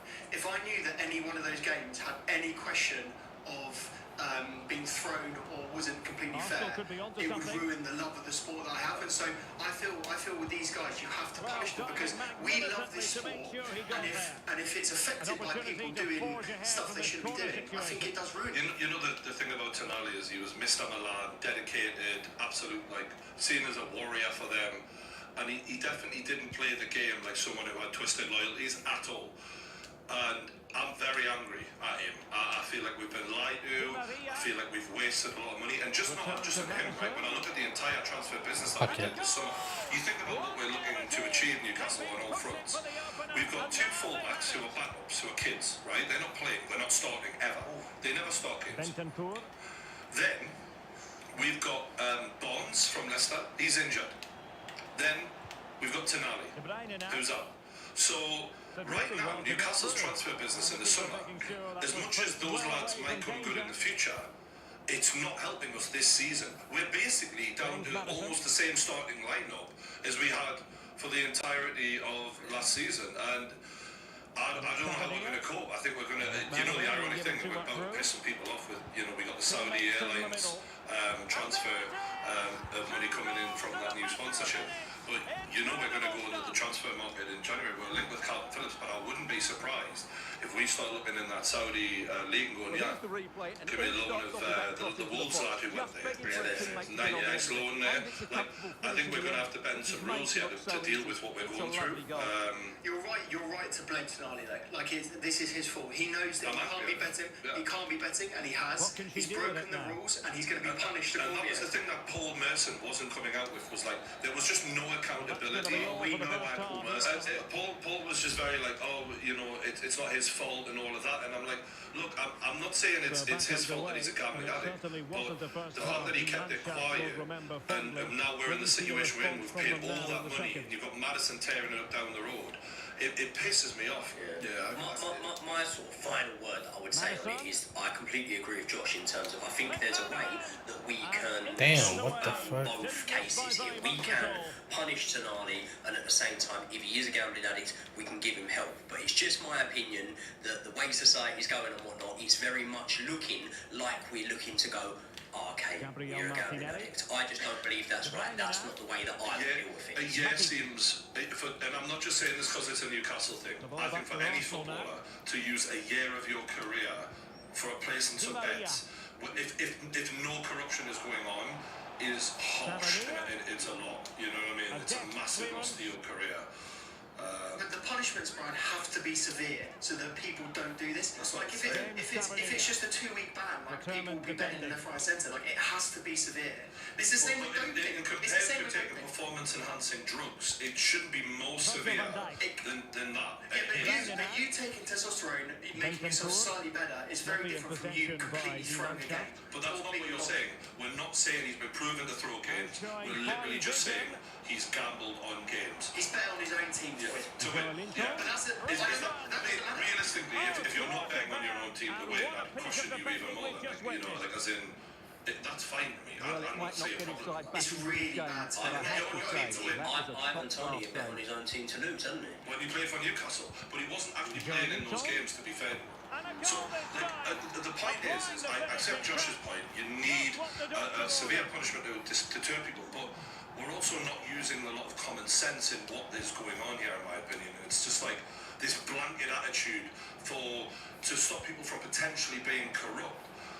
But if they're not actually proven to be corrupt, should we punish them as corrupt anyway? It's a bit. Do you know what I mean? Like, shoplifting and stealing a Lamborghini are two different things. What we're talking about, Brian, is whether he's going to get a 3-year. What you're talking about there is whether he gets a 3-year ban or whether he gets a 1-year ban. I think 3 years is insane. If you but 3 years, but the 3-year ban. Can I just say the laws are there for a reason, right? The 3-year ban is if he's actively bet on his own team, he's changed the results of matches, and he's actively resulted in it, right? So that's why that punishment is there. He's never going to get that because he hasn't done that, right? But that's what we're talking about here. It's not whether he is going to get nothing or a year. It's the difference in punishments. That's all we're talking about. What I'm saying is, I think a year, if he hasn't done anything that severe, it's a lot. It's a massive amount of time to lose, and I think it's excessive, personally. And I would say that about Ivan Toney, I'd say that about Tonali. One thing I realised when the Tonali thing came out on Twitter was how much of a threat people see Newcastle as these days, because Twitter, before we even knew the full story, was on fire. Like, God, ban him, and I was like, oh, you motherfuckers, you're threatened by us now. And I've never known that. Like, because Newcastle has never been that club. And like, people care what one of our players about. This is meant. And not only did they care, they were begging and praying for it. Like creating tweets to get as many retweets as possible. Like, I was like, wow, like, we've arrived now, actually. Yeah. Like, that actually told me that. But when you're at the top, mate, that's going to happen more and more. Yeah. People are going to be calling for you. And actually, because of the Saudi investment, you're going to be one of the most hated teams in the league very soon. Well, you're going to be up there. The Saudi Airlines money has come in. We're getting compared to Man City now because we've got all these little sponsors. 5 minutes left. What do you think the vibes are at the minute with Newcastle? Do you think we are going to be that hated club? Is it happening already? Are we poisoning it? I think you're going to be right up there with the level of hate that Man City get. When you think about a state-owned club with the sponsorships that you already have 4 sponsorships that come directly from the PIF. Do you know why I think we won't? Because City did it when there was no regulations, when they were able to go from 0 to 100 overnight, and there was no way to slow them down or stop them, and all these other clubs were actually being run quite badly. So City are very, you'll never say another City in my opinion. I was going to say that in the long term it's going to benefit massively. In the short term, I only think it's sort of even in the playing field, because I actually think you've been hindered so far. Hindered a lot more so than my club Chelsea. Oh my God, Brian's made a massive mistake and he's brought Palmer down. Arteta's wife. What is going on? What? What's going on? He's just watched the cross go over his head. He's doing this. Why is he still on the pitch? Are you blaming that? No, Raya literally just passed the ball to Cole Palmer. Jacob, are you blaming him for that Madrid goal? A keeper shouldn't concede that. A keeper shouldn't concede that. This is why. It's hard. With what Arteta has done here, that he knows that Raya's going to be in the spotlight, right? So that means that any mistake that he makes, everyone is going to jump on him. So these are the keeper. No, but it's especially when you now. We don't look at Onana. Yeah, true. It's not Onana. Onana. I know that when Ramsdale was in there, he knew that any mistake he made. Oh my gosh. God damn.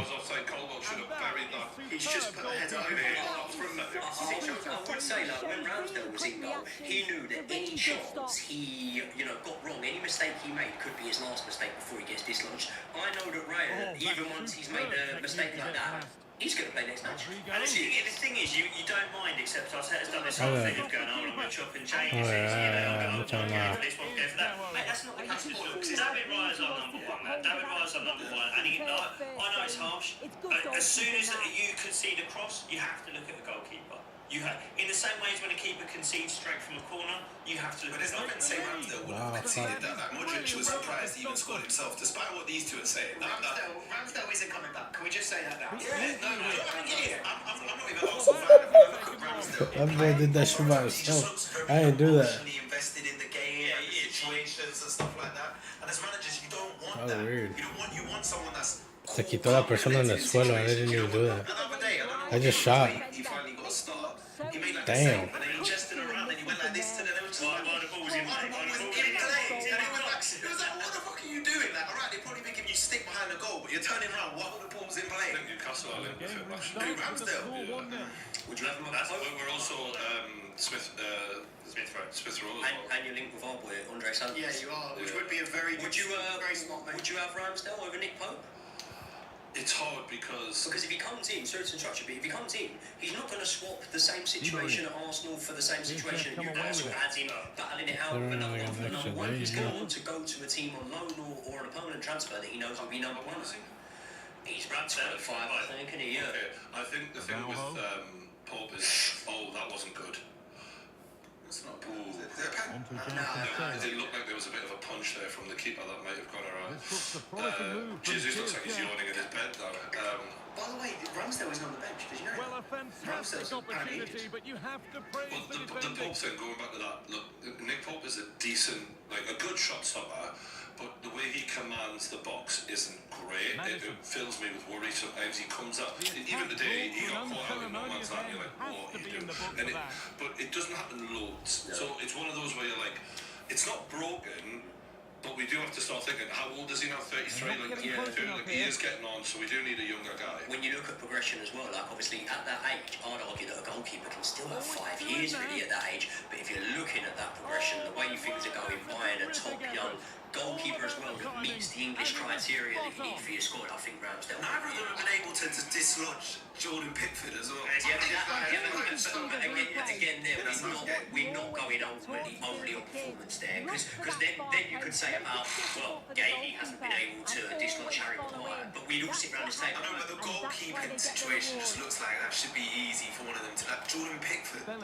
Yeah, but then the centre-back situation looks like it should be easy. I'm not disagreeing with you, but I'm just saying, I think by that logic, all the rules go out the window. Yeah, I think a lot of players like Ramsdale will be looking at this transfer window in the summer after a tournament, which we know is Southgate's last tournament. Ramsdale's going to be looking at that window and going, right, that's when I'll make my move to try and become England's number one. Is he not looking at January? We don't know that, by the way. I don't think he'll look in January, because I think from his perspective, he'll go, well, look, he's not going to move somewhere in January and dislodge Pickford in 6 months, is he?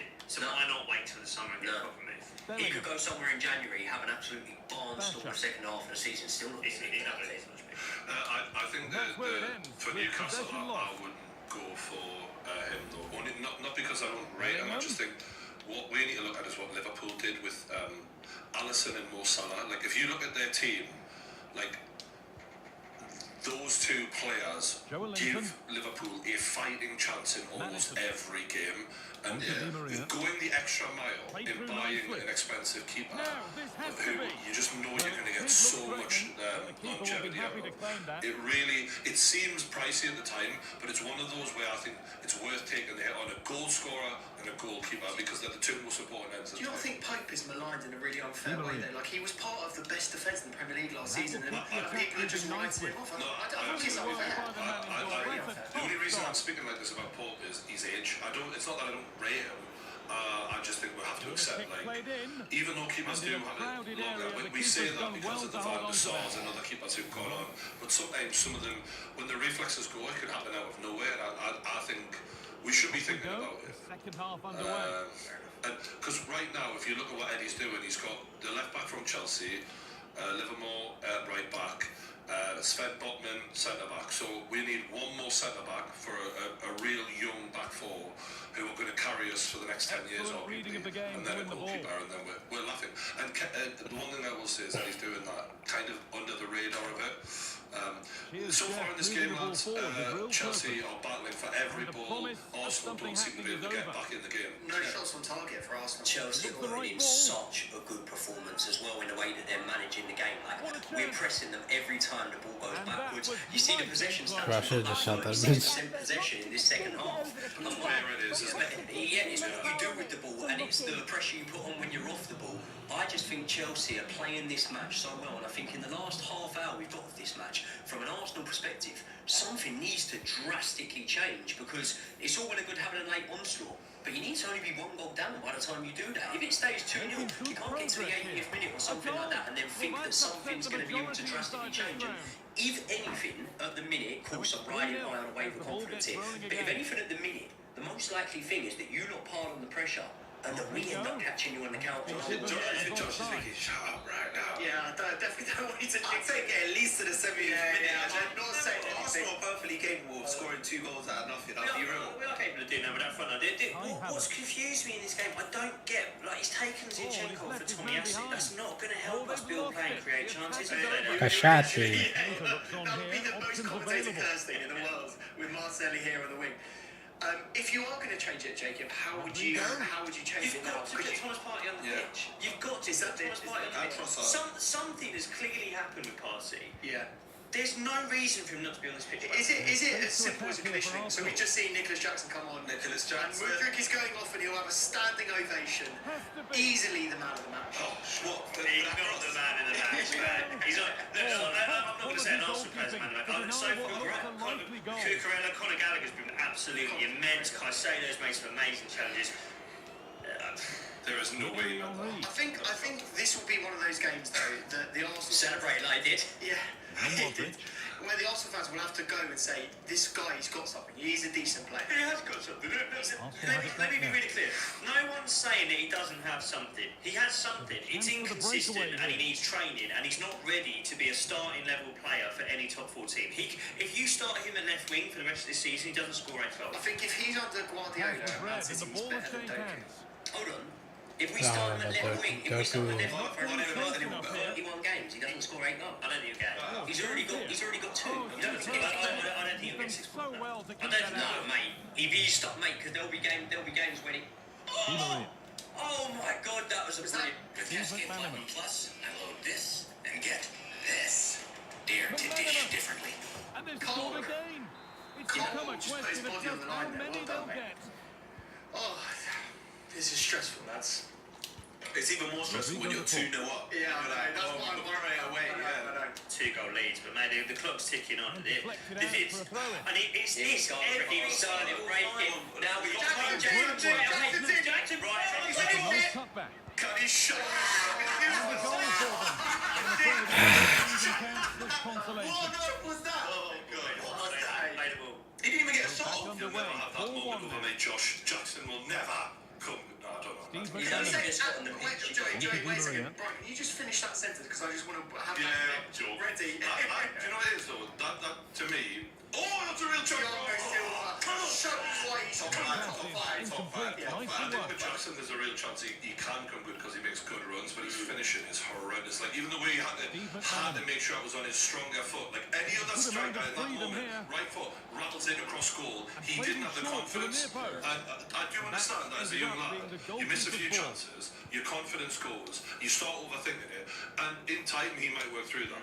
And he almost had 2 bites at the cherry there because Raya should have come, hesitated, and it gave him that extra second to be able to think about what he's going to do, and then he still ended up. You see, Pochettino, He just nearly kissed him. He's doing that thing that he gets. You said it, Craig, ages ago about poaching those youngsters. He gets in their heads, makes them love him like a dad, and then they run through brick walls. Mate, I feel awful because when they first appointed Pochettino, I openly said on my channel, I don't want Pochettino. He's an ex-Spurs man. Why would I want a manager who is an ex-Spurs man? I absolutely love it. It suits the project that you're building. That's why it made sense to get him. He worked with young players. He showed at PSG, you know, the superstars isn't really his thing. He doesn't want to deal with those egos. He wants young players who can develop. You know what's funny though is 99% of Manchester United fans, when Poch was available and Ten Hag was available, they all wanted Ten Hag. They said, "Not Poch isn't the guy. Poch is the wrong guy." Yada yada yada. But he probably is a wrong guy because they got all old pensioners. Poch gets a song out of Sancho. Sancho. What I would say is, for me, Poch is a way better manager than Ten Hag is, and I think we'll see that proven in time. Do you know what I liked about Pochettino as well? Although I was sort of pulling my hair out as a Chelsea fan, thinking, okay, what direction is my club going to go in? The fact that he waited, and the fact that he waited, do you know, like from when he was first badge, what the fuck do I need this? The job, it took him about 2 months to take the job. Because he was waiting for us to come back, mate. I got big hands. Do you know what? I'm not even going to say that can't be a possibility. I think it could be a possibility. If we look at it from the other side and say that he probably waited because he wanted to be convinced on the project that he was having, convinced that the personnel was going to be right, and that he was going to be given the tools that he needed to build in this project. And so far, look, we had a little bit of a rough start. Nothing said now, like as we were saying, Arsenal could score a couple of goals, but I'm absolutely loving what I'm seeing these past. Listen, honestly, today you lot have been really, really good, and Cucurella's impressed me. This is the thing, like when we're watching it, like Joey and I obviously watch every single game. Like when we've watched them, we've seen the performances have been good, and we definitely look. The West Ham game was awful. The Nottingham Forest game was awful. We've had some really bad. The West Ham game was alright. The Forest game was awful. It's been your finishing. It's been your finishing. The thing is we are looking okay, and we saw that there were green shoots there, and today's one. Oh, the real chance! Oh, that was a lovely touch by Jackson. Great play from Cooper. Be like 3-4 up in this game. Really. I feel that this is one of those moments, and obviously look, it's early in the season, but I feel this is one of those games where it could be a really important moment. Yeah, I think it could be a really important moment for our season. Mate, everyone in Savage right now is thinking something's happening now. Yeah. Like, this is a mega moment for our season. Yeah, and I'm not saying we're going to win the league, but... what this is a proof of Pochettino's methods. Conor Gallagher. Effect. Conor Gallagher with the left foot. I know we don't want to speak to it. If we do win this match, are people around this table that aren't Chelsea fans and aren't invested in it saying, right, you lot are right in the mix when it comes to those top 5 positions? We'll probably move up to about 8th in the league or something like that. Surely you've got to put us right in the mix when you're looking at not just where teams are right now, but also like you look at Brighton's recent performances. They haven't been great, but they're still sitting about 7th in the league, something like that. But you're looking at the run of play at this moment in time right now. Surely you put us right in there, don't you? In there for what specifically? To finish top 5 and get Champions League football. I think you're a threat, but I'm not. There's a potency issue when I watch you guys. Like obviously you've scored goals today, but when I look at the kind of goals you've scored, right? One was a penalty and one was a fluke cross. I'm not looking at your team thinking you have as much of a threat as what we do in our side. And I don't even think Newcastle are the most potent. But I think you're building something that if you do drop Ivan Toney in January, then I'm fucking scared. I don't even know if this does count for that, but just to sort of touch on that. There was a time, only a couple of games ago, when we were getting these sort of gilt-edged chances that you'd expect us to be finishing. The XG was favouring us really highly, and we were missing them. And we were all saying, like, eventually the luck's going to swing and the tide's going to turn a bit. And now we're actually seeing the last few games, goals that we wouldn't have been putting in the back of the net, and chances we would have been putting in the back of the net are starting to go for us. So I think actually over the course of the season, probably will level itself out. I think we still need a potent striker, like you say, but I do think that things are starting to level themselves out. I think we need to give Jackson time as well. I think this whole potent striker thing, like, Jackson might not be the guy, but we need to give him at least, you know, until January to say whether he is or he isn't. He looks like a B striker to me. He looks like a B Jackson striker. is not the guy. Like, and I don't say that like, I'm not happy to say that, because actually, when he scored against Newcastle in pre-season, his run was outrageous. Pre-season, he was unbelievable. It looks like you have called this kid. He looks but in front of goal, his composure is absolutely gone. So I don't think that anyone at Chelsea should be thinking, yeah, he'll come good. I don't think you can have that level of faith logically. We're not seeing any reason to think his finishing is up the scratch of Premier League. And he's not Emery Pedal. That is a quote, that is. I love that. It's a good callback. I think if you get Ivan Toney, yeah, I'm then scared, because, as I said before the game, the midfield battle that you guys are capable of having with any team in the league, once these guys get used to playing with each other, and you know, you get the lad who you signed for 50 million back from injury. Do you know what I would say though? Like, I would say. No, the other one, Southampton. Lavia. Finishing is an aspect of the game which like involves confidence massively. Yeah. Pace. It doesn't matter how confident you are. If you're not quick, you're not quick. Yeah. Finishing is one that when you sort of light the touch paper, it can start to come. And I do genuinely believe that with Nicholas Jackson, there's a good chance that once he starts to find his finishing boots, you will sort of erring on the side that it's not going to happen. But if it does happen, I just look at the positions he gets into, I look at the style of play that he has, and I think he could. Do you know what it reminds me of? A bit like Daniel Sturridge. In terms of movement, that little touch there, Raheem was beautiful. Like, and he's not the smallest guy, but he's quick. He's got every good component. And if the finishing starts happening, absolutely. He's 23. Can we just put this into... He's 23 years old, right? He's not an but experienced he know how to player. He's a player that is malleable. He's going to improve. How much did he cost? 32 million. Right, okay, so peanuts. For you guys, that is a cheap signing. Yeah, for you guys. I think even when you touch on Sturridge there, with the right players around him, he did become prolific for a short time. Well, that's the thing about Chelsea, is if you can start creating too many chances, so that at some point the goal... Well, you know what we'll find out when he scores one or two? If he scores one or two, and he doesn't go on a run, then you know. But with a Jermaine Defoe, there's players like that who they score one and then it's 10 in the next 15. He's got 2 and 2 in his last 2 matches so far. So it's who they were against is my question. Yeah, fair enough. Fulham and Burnley, you need to do. Why didn't he start him today? I know you said he had a bit of it. He's literally got a cast on his hand. I know, but if you're on the bench, you're fit enough to play. He's got that 3 go on international break. Like, he has got like a break in his wrist. Sorry, I forgot to play basketball. You know that? I think I'm surprised about it, and I want to get Jacob's take on this. Arsenal have not come back into it. Like, normally with Arsenal, whenever I watch them, no matter what happens against Spurs, they're always in the game. They're right there, fighting tooth and nail. In this game, Chelsea are saying it out quite comfortably. There's something that's been bubbling under with us all season, and that's the way we create chances. And I've told myself it's because we've had Eddie up top and not Jesus. We had Jesus today. I think it's one of the worst performances I've seen in Arsenal from Jesus. I think there's a problem with our midfield. Xhaka's gone. Partey's basically not in the team anymore. We don't do it right anymore. There's something wrong in that midfield. And what I will say about Chelsea, because what I don't want to do is just say Arsenal bad, Chelsea bad, and I say they got the win. Chelsea have been good. Where Chelsea really impressed me today is that midfield. And we're talking about Lavia coming from Southampton, mate. You don't take Conor Gallagher out that midfield. He's been unbelievable. Conor wouldn't be the one that drops out if Lavia goes in. And do you know what? Like, Lavia is going to really struggle to get anywhere near the team. Lavia doesn't get Ugo Chukwu has been the backup to these players that are playing today.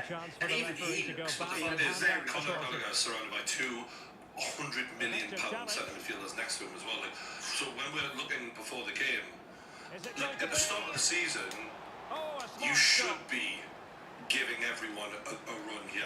The fact that you weren't was kind of comical for a lot of other people, but we're now seeing the real level of some of these lads. Chelsea are open it right now. So, when you look at recruitment, right, when, say for example, Rome, your team, Newcastle, when they went down to the Championship, they didn't have a fire sale. They backed themselves to be able to come straight back up and take that 1 year of loss on the wages and the players they had there because they'll be able to come straight back up. And I feel like what we've done is backed ourselves to make European football. So with the recruitment that you see now, you can say we spend too much at times. But with the likes of Navia and that, okay, yeah, maybe they might not play a pivotal role this season, but next season when the games are coming thick and fast, because we're back in Europe, and you know the injuries always accumulate themselves at Chelsea, these players are going to be real viable options for us to be able to lean on and be able to replace quality with quality.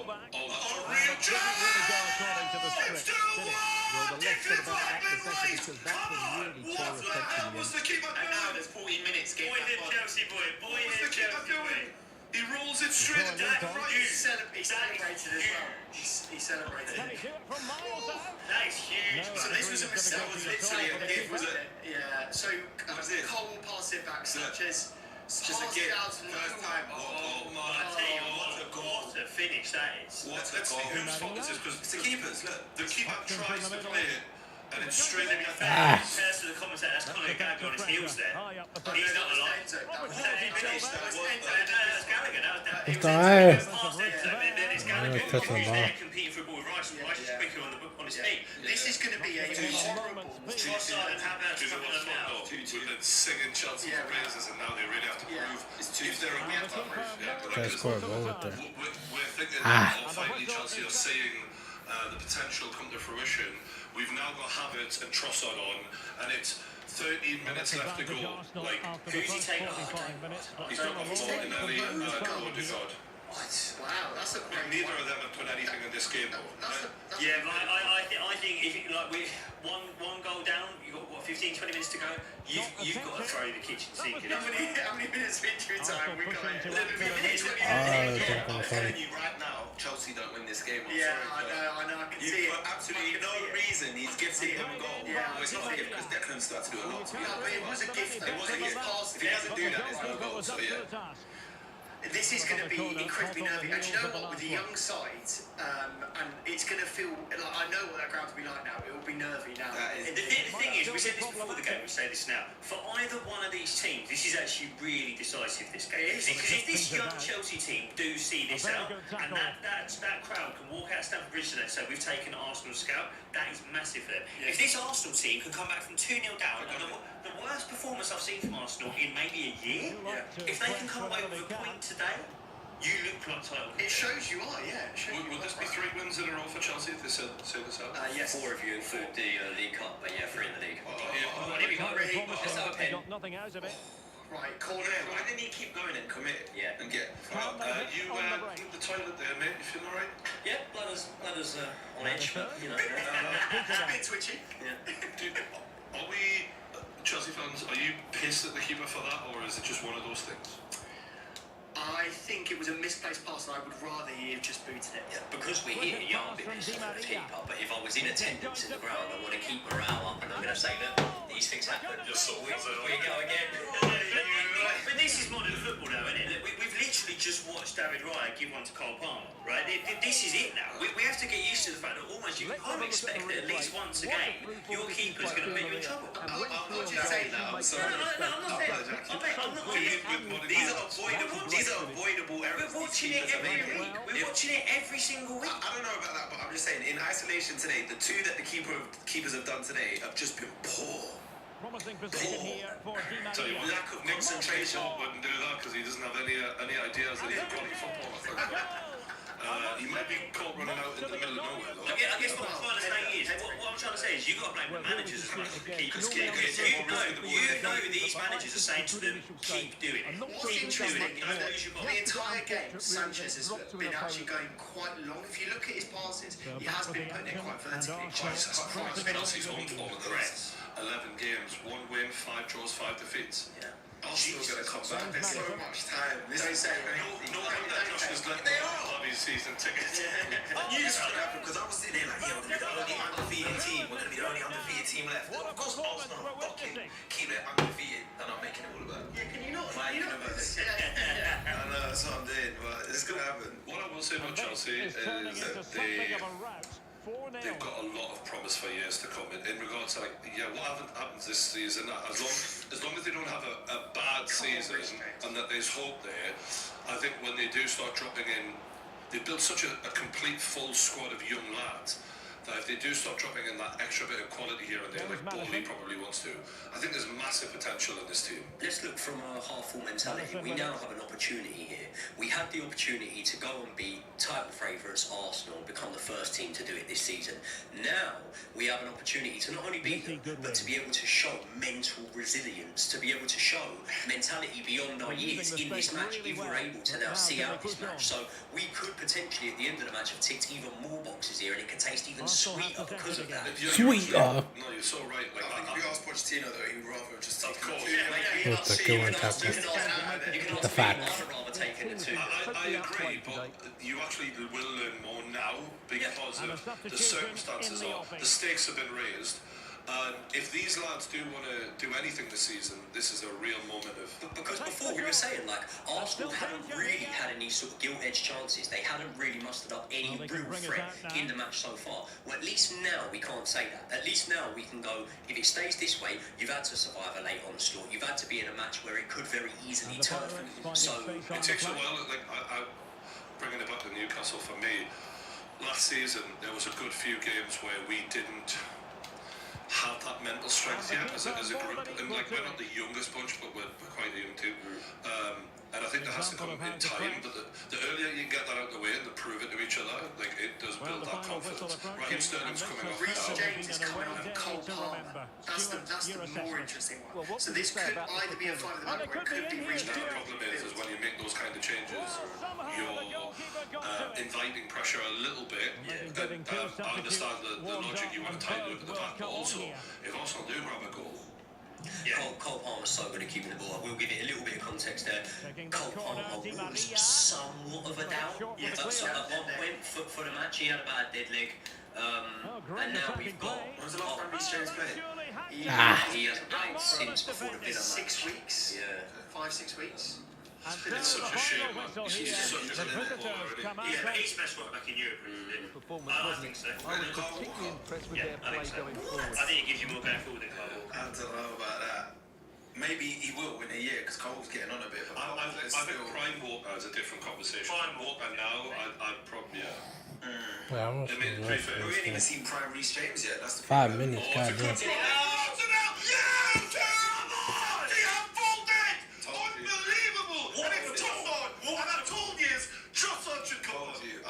What a ball by Saka that is. I told you. And mate, we got 10 minutes for a winner now. Seconds after Pochettino makes those defensive changes, Trossard has hit one back post, 2-2. Oh my word. I'm going to go one step further and say Arsenal win this now. That is mental strength from Arsenal. Title race is on still. That is Saka's quality, though. That is pure. And I tell you what, Cucurella has had Saka in his pocket the whole game, but you only have to give him one beat. Yeah. He finds that cross. You watch this ball in from Saka. It's Saka's one of the best players England have ever produced, in my opinion. He's absolutely quality. You watch this. Look at that. Beautiful crossing at the back post. Good finish. Just a brilliant right foot volley. I was just talking about Reece James. I know. It was good stuff. I hate to do this, lads, but I've got to go. It's just gutting. It's just completely demoralising. Like, we should have seen this game out, and like to make a defensive change, and then literally 30 seconds later, concede a goal. I literally was like, you're playing pressure, boom, goal. I can understand why it's happened though, because Arsenal do have quality. They haven't been up for it this game. Oh my God, they're always there. They're really going for it. Oh my God, he nearly scored. Nearly made it free. Get there, Thiago Silva. Mate, Thiago Silva's in the retirement. That's fresh legs. That's fresh legs. Oh my God, mate, Arsenal are going to go on and win this game. This is crazy. But like, this is why Joey said what he said about young players, right? Like, unfortunately, when you're young, as I said with Newcastle, it takes a little while to get that resilience where you can look each other in the eye and go, we got this. Because you don't know.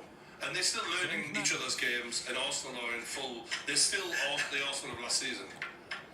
Man, this is hilarious though, because we've how much they were talking up about Chelsea, and they were good. We were behind it. I know, but we said, and I said specifically that Arsenal can just get 2 goals back like that. I said that. Well, I think the issue is, right, is I'm not going to take anything away from Chelsea because they have played so well. Like, Chelsea have been the better team for me, without question. And for that, Chelsea fans can still look at this game and go, look at what we did there, and take confidence moving forward from it. But right now, it's the biggest sucker punch. This is capitulating. Let me just say, that is a world-class finish. Outside of his boot, when it's come all that way on a skinny surface, that's a ridiculous. I'm saying they should bring Trossard. Arsenal win this game. The problem is, when you said Chelsea fans can take confidence from it, of course we can.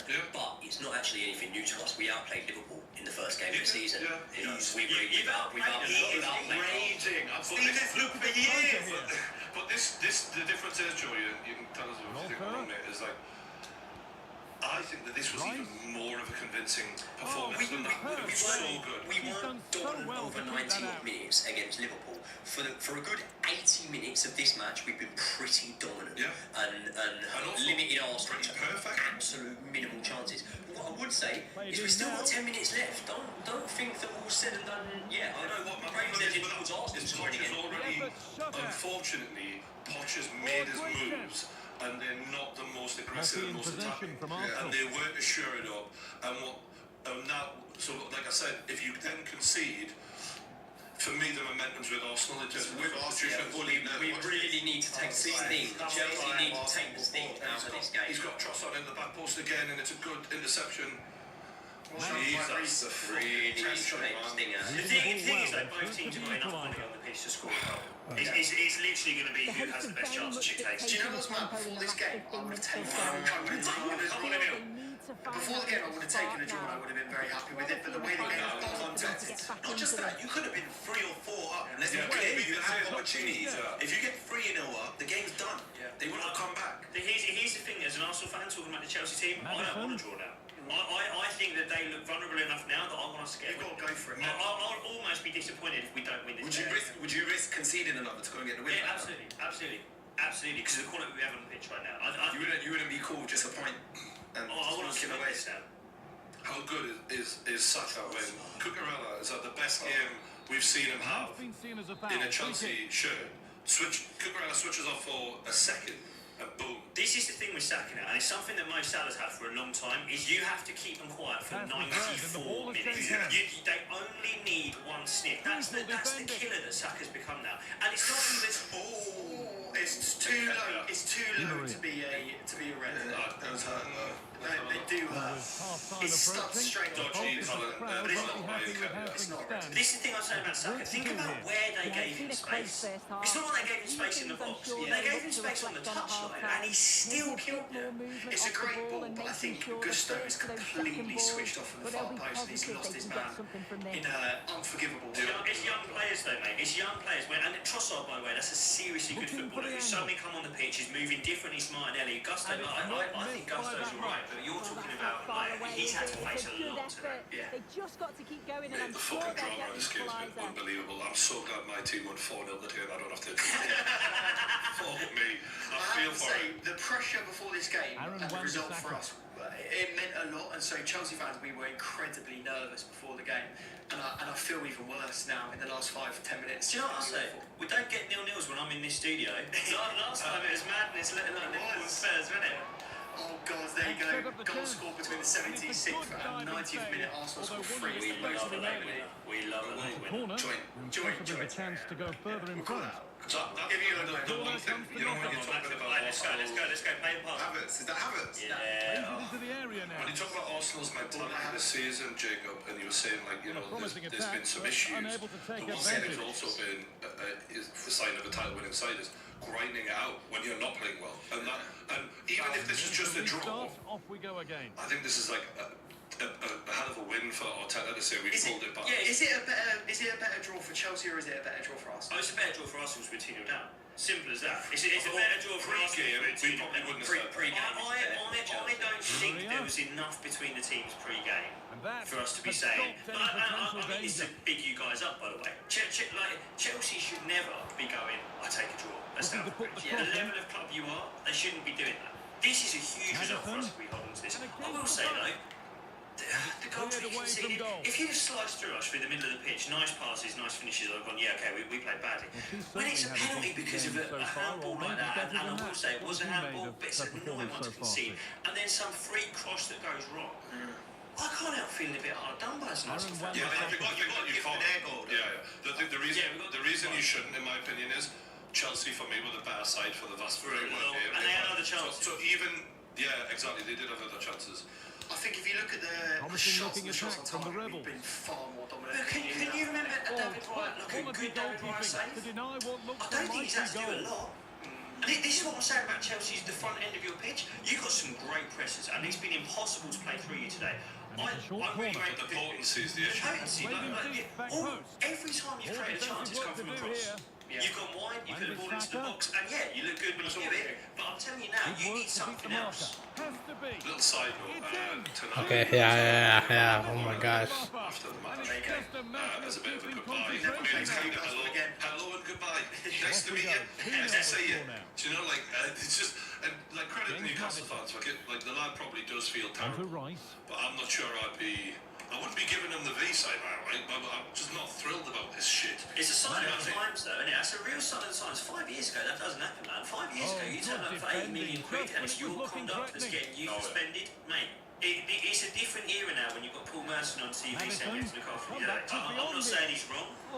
I think Merson looked at it from a very one-dimensional point of view, and he definitely didn't take any the fact of corruption and the reason why these rules are in place to his argument. You know, it's very much believe all gamblers. Well, do you know what I mean? Former addict, isn't it? Yeah. And, I mean, that guy was addicted to everything possible, to be fair, so I don't think he's necessarily the best person. He's addicted to CBD gummies now, if you look at his Twitter account. Who isn't? And to a point where he's like anti-gambling altogether, which for me is a bit mental. Because, you know, just because you can't go past the McDonald's without getting a cheeseburger doesn't mean that people with self-restraint should not also have the access to cheeseburgers. Do you know, I quite like a cheeseburger. Obviously. We're in the last 4 minutes here. It's 97 minutes that we're playing till, by the looks of it, unless anything else goes wrong. Arsenal are in the final third, and it's a long-range shot. That's so stupid. That was a dumb. That's so. It's an that was a very nice shot.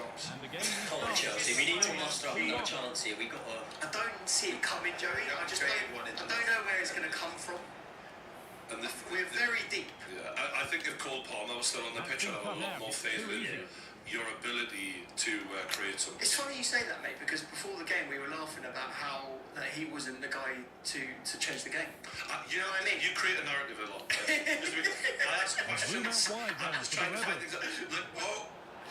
With Mudryk, I'll admit, I'm not sold on Mudryk yet. At all. I'm not saying he's terrible or anything, but I'm not sold on him. But Cole Palmer, I see the talent. Like, that makes sense. Yeah, like, barring even with the goal, whether you think it was intentional or not, I'll be honest, it wasn't intentional. But barring the goal, Mudryk hasn't done enough today to go, right, he is definitely one in this team. Look, Cole Palmer has. Yeah. Cole Palmer's done enough to show what level you hold it at. We're not talking about competing for Premier League titles, but in terms of this team where it's at right now, Cole Palmer, Come on, Jackson. here we go. If ever there's a time, he was there, he's not doing it.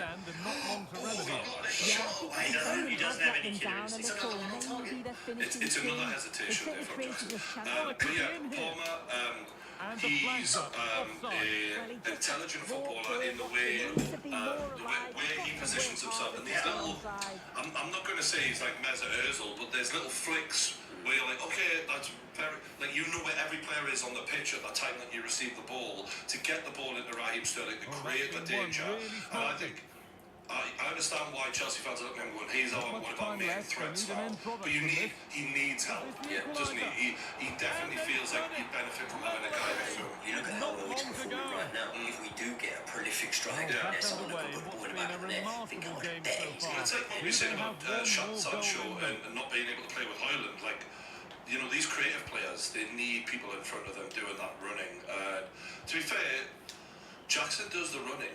It's just the rest. Can I just say, if it stays like this and it ends a draw, and we win on Monday night, we go 2 points. I'm just saying. But probably if they draw, go and fuck it up on Monday. Yeah, you haven't been looking like that. There's no reason to doubt Spurs. In international break's not a good thing. We didn't need that international break. We was in a group. There's the whistle. We're going to Free extra kick time. from Cucurella went down holding his head. Cucurella's probably been man of the match, arguably. I think so. It's been, Do you know what? It's not going to go in his favour because he's been bought off, but I'd say Cole Palmer. Do you know what it is, though, in terms of like, just absolute graft? And a challenge there. Maybe I'm giving it out of like surprise. Well, you've turned up today.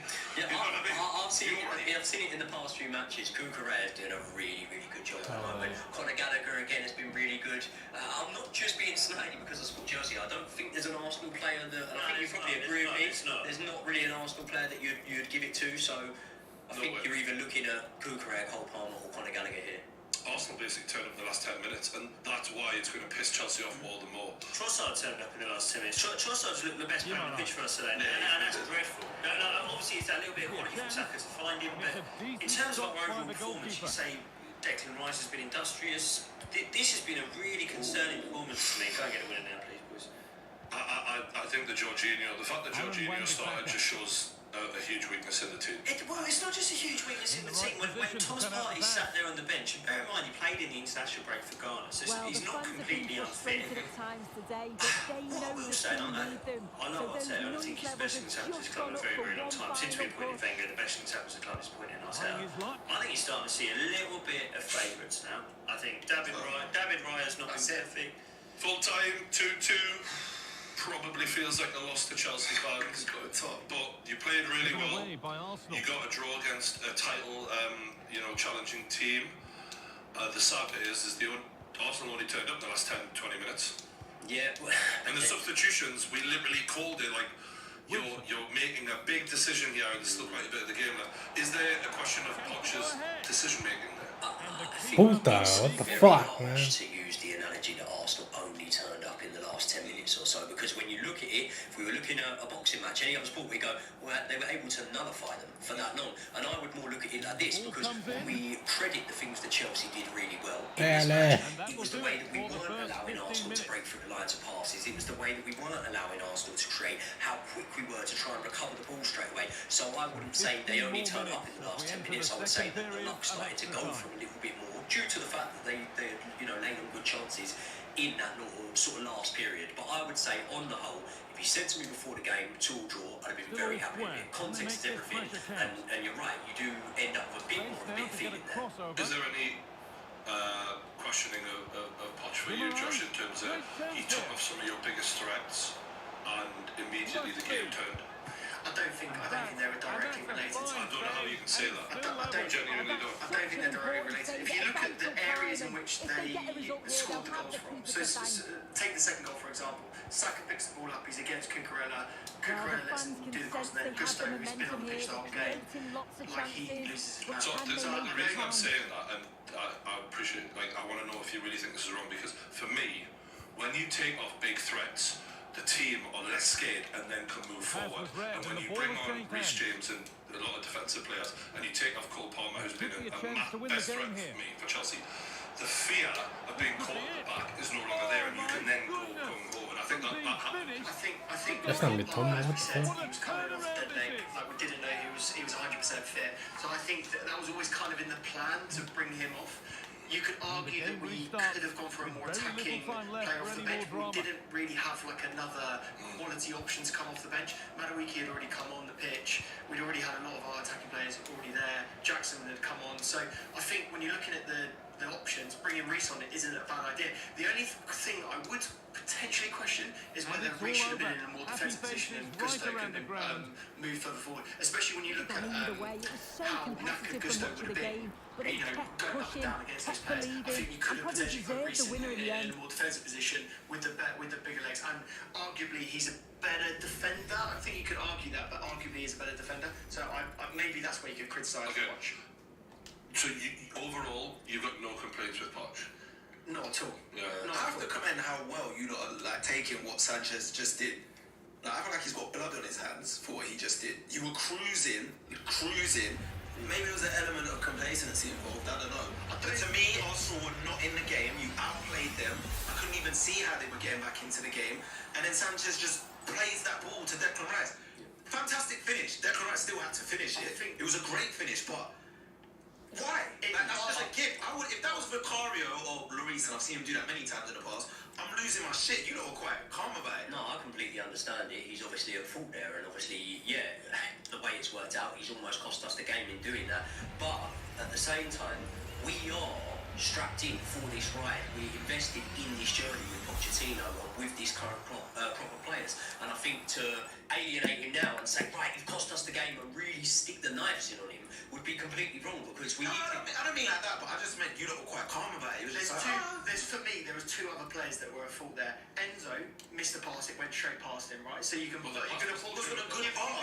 apportion some blame to him, and then also Gallagher didn't make the challenge, didn't get to. Do you think Enzo had any part to play in that game there? I think that was just a complete miss pass. It wasn't even near him. I think he has to take a part of the blame.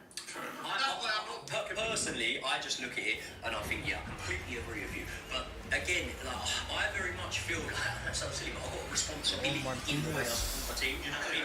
We're sticking with the team right now, We've been completely spoiled. We've had everything our own way for a long, long time. And now we're in a situation where, like, more so than ever, the team needs our support. Yeah. So I look at matches like that and I'm like, look, of course, it isn't what I wanted. It isn't the outcome I wanted when we were sitting there after an hour cruising 2-0 up. But at the same time as that, I'm not going to throw my toys out the pram because I didn't end up getting the result I want. When actually, if you take away, I get it, the only thing that matters, which is the scoreline, the way we played today, I'm pretty proud of the boys. Like, I agree. I think Chelsea played really well for the majority of that game, and it was actually the most impressed I've been with them by a mile since Pochettino come in. But to Craig's point, is there any part of you guys that have looked at that goalkeeper now thinking, I'm doubting you moving forward? I don't. I actually doubt him less than I was after about 2 matches in. And of course, he's going to raise eyebrows when I say that, when you see, well, look at what he just did. I understand that, but actually, I think with any goalkeeper, I think it's very hard to come in and hit the ground running, you know. We look at Courtois, okay, he came in and hit the ground running, but we also look at other really good goalkeepers in the Premier League over the last however many years, you know.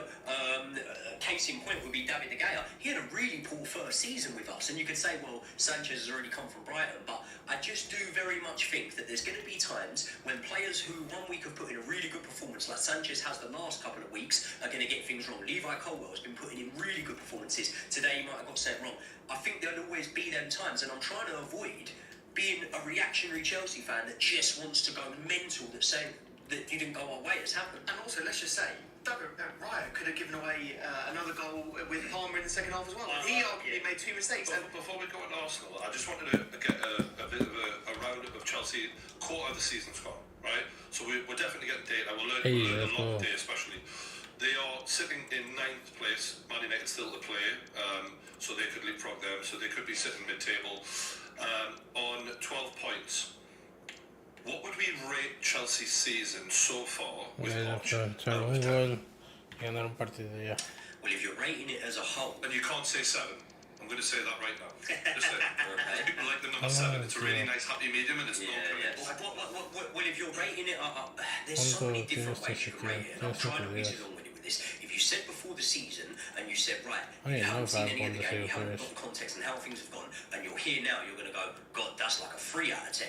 If you see the context of the last few games and the way that we've actually massively changed, the way we're playing and the way we're holding our heads up as a team, I think you're more going to go, right, now, although you're saying I can't say it, it is going to be more like a 7, because now we're starting to see things going our way a little bit more, and we're starting to see a character build. At the moment, we talk about Man United, and it's a very easy one with Chelsea fans to go, well, we're better than Man United, but we are better than Man United. But if you look at Man United at the moment, you can't tell me how they play. How do they play?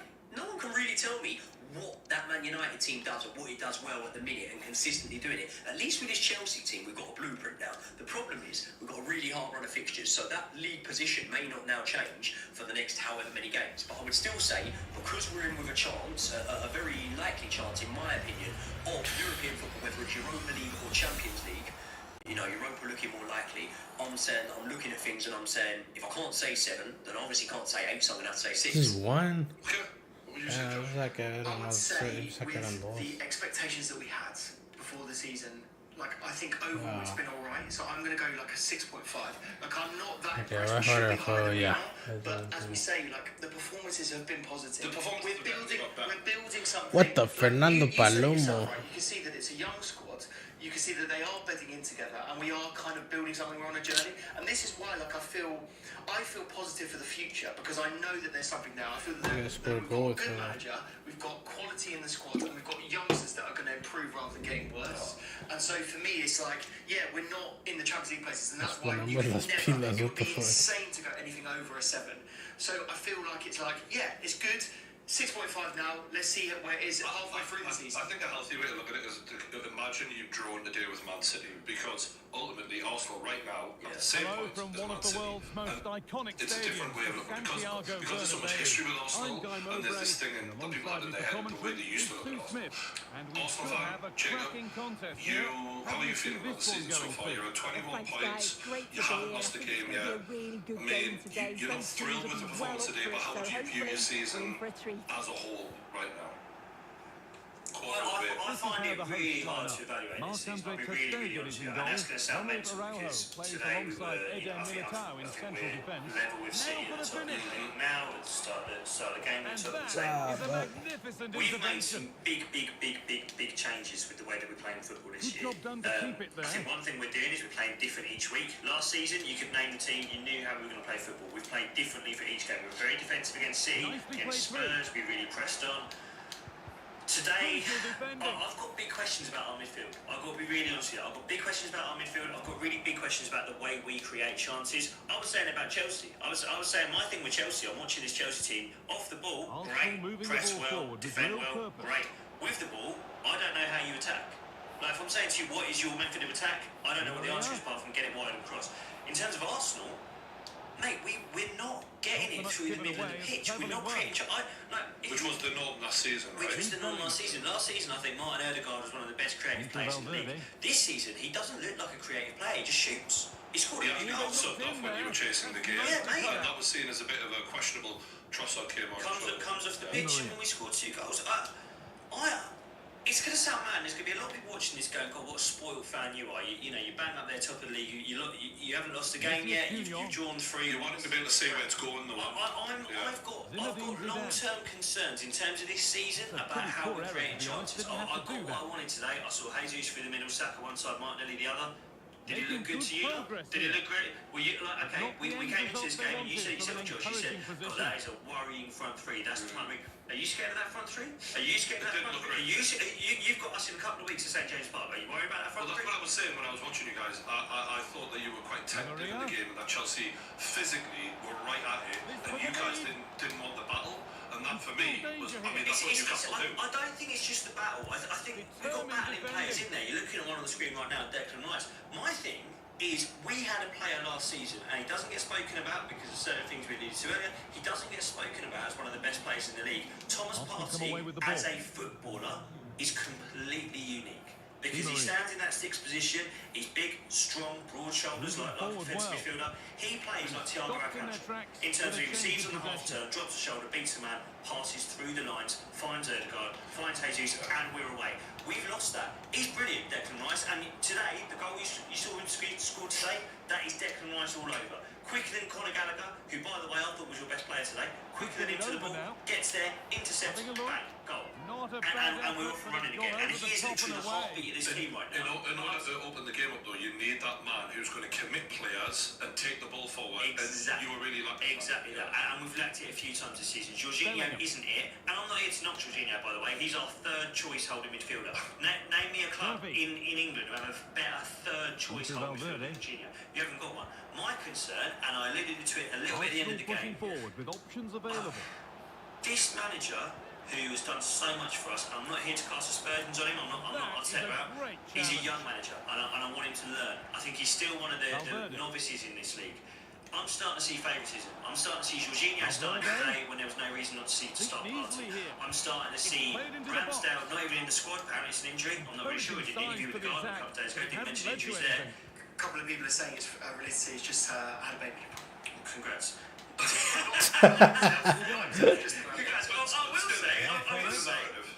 remember good old Gabriel Magalli had a kid the night before a game, started the next day. I think. Let's be honest, he wasn't going to play it. He wasn't going to play anyway, and I think if he'd have been in contention to start, babies can stay at home. The point is, I think it's time to start. To just shoot. Oh my gosh, I want that girl to shoot. I think we maybe got lucky today. I'm going to be really honest with you. I think we actually got a little bit lucky today. I thought Trossard came on back. Just trying to get the objective. The reason I'm sat here miserable, I shouldn't be sat here miserable.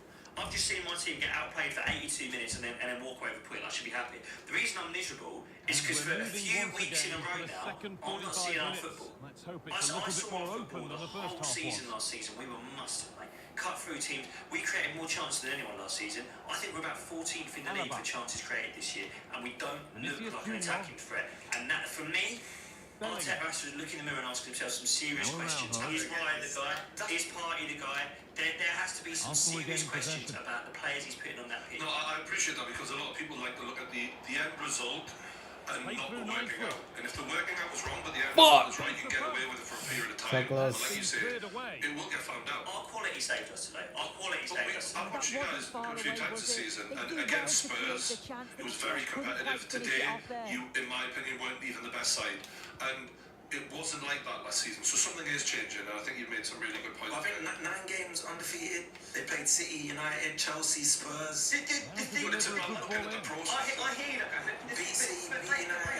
The level we're at now. By the way, I've just watched my team go and buy the most expensive English player ever over the summer. I've just watched us lead a league table for what was it, 100 and something days last season. I'm sorry, but the standards have changed. I know that 9 games, you know, 1-6, drawn 3 is good. I know it's good. We're up against Man City, mate.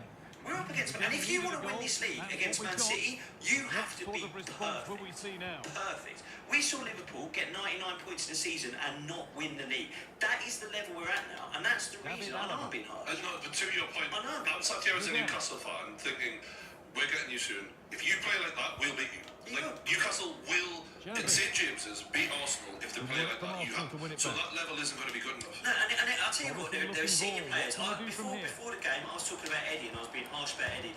Fuck, dude, go. Oh my gosh. They're my favourites that were on that pitch today that were poor. Gabriel Jesus, that's the worst game I've seen him play in that shirt. And before this game, you and I, you were going, oh yeah, mate, Madrid would put Martinelli through the middle, mate. And I was laughing at it because I thought you were talking about Gabriel Jesus. He starts for Brazil, for God's sake. He was poor today. Ødegaard was poor today.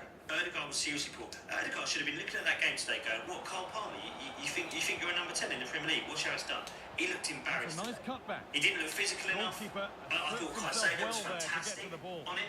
I thought Caicedo did a really good job with all of our midfield. Saka, he sat in Cucurella's pocket for most of the game. Brilliant cross for the goal, but Martinelli got nothing on that left-hand side. Our play, and the thing is, we spoke about Chelsea being a young team. Newsflash, we're actually younger. We've got a younger average age in our squad than Chelsea. Especially the first team is young, and like I say, Martinelli might as well have not have even played it. I didn't notice it. Well, one thing I will say about Martinelli is he doesn't stop running. And when you're seeing Gusto forget about Trossard at the back post, I'd say a big part of that is the fact that he's had to run up and down for 85 minutes.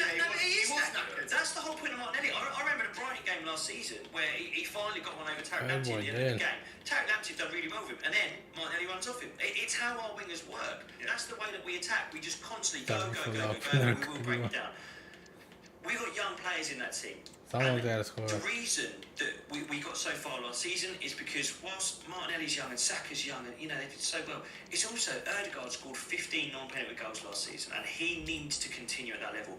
Jesus, as I said before the game, scored 1 in 2 last season. He needs to continue at that level. I also think you can ask a couple of questions about Zinchenko. Zinchenko is a serious player in that team. He's an adult. He's 26 years old. He's won titles with Man City. He was absolutely dreadful in the first half, I'll say that. Every good Chelsea attack came behind him, and he walks off at half-time. That's embarrassing, man.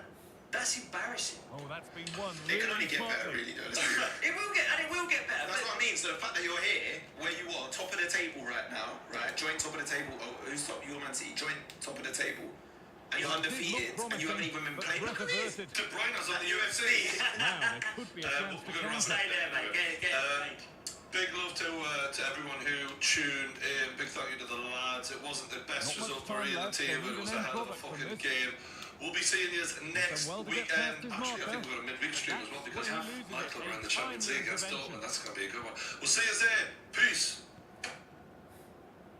Steve McManaman. Good ball. Decent looking attack, this. And into the box it goes. It was Damn, looking what good, the but fuck? not all the way through. I'm not gonna get this objective. No, solo voy a ganar, pero no voy a. Really pushing the team on. Just need to be clinical now. What the fuck? And the game stops with the award of a free kick. Chale tontar. No booking, but it is a Sí, que firm extra warning time. there. Yeah, I like how the rest Vamos a handled the tontar. situation. Just give it a Empaten warning. pues.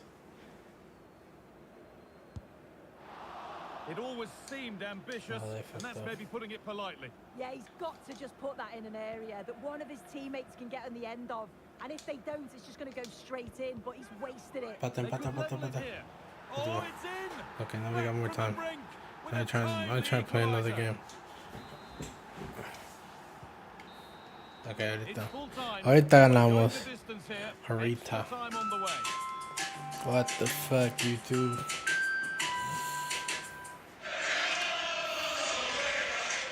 Hi, welcome to EAFC. It's now time for player ratings. Before we get into it, just remember you can give your Hi, player EAFC. plus app on iOS Back and in on Play business. Store. Robbie, You wonder what they have left in the tank today, here. and they're all talking about Ramsdale, Team Ramsdale. But it's a subtle subject. But listen, First, Ryrie, I want to say something, yeah?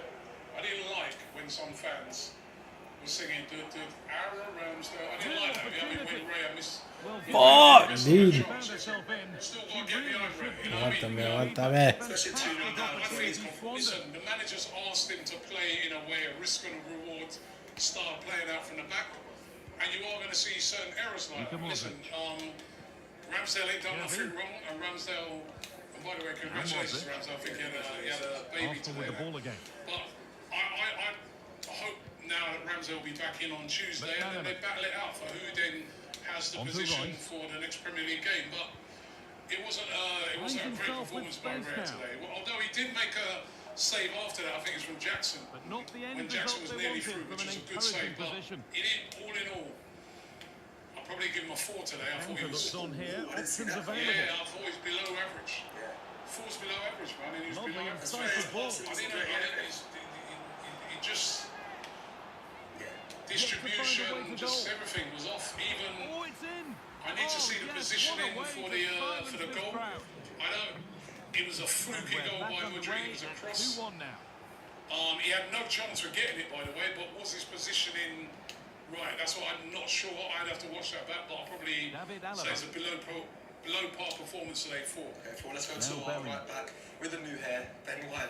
I didn't think he had a great game today. First Ben White 15 either. minutes You know of what I mean? extra time are over. On their second goal, he gave the ball away up the pitch when I thought he could have done a lot better. He was a little bit sloppy today. He's very unlike him. You know what I mean? I'll probably give him a 5, but it wasn't his greatest day today. Okay, William Saliba at the back. Getting into a good It's position. alright. It was not bad. You know what I mean? Obviously he gave away the penalty.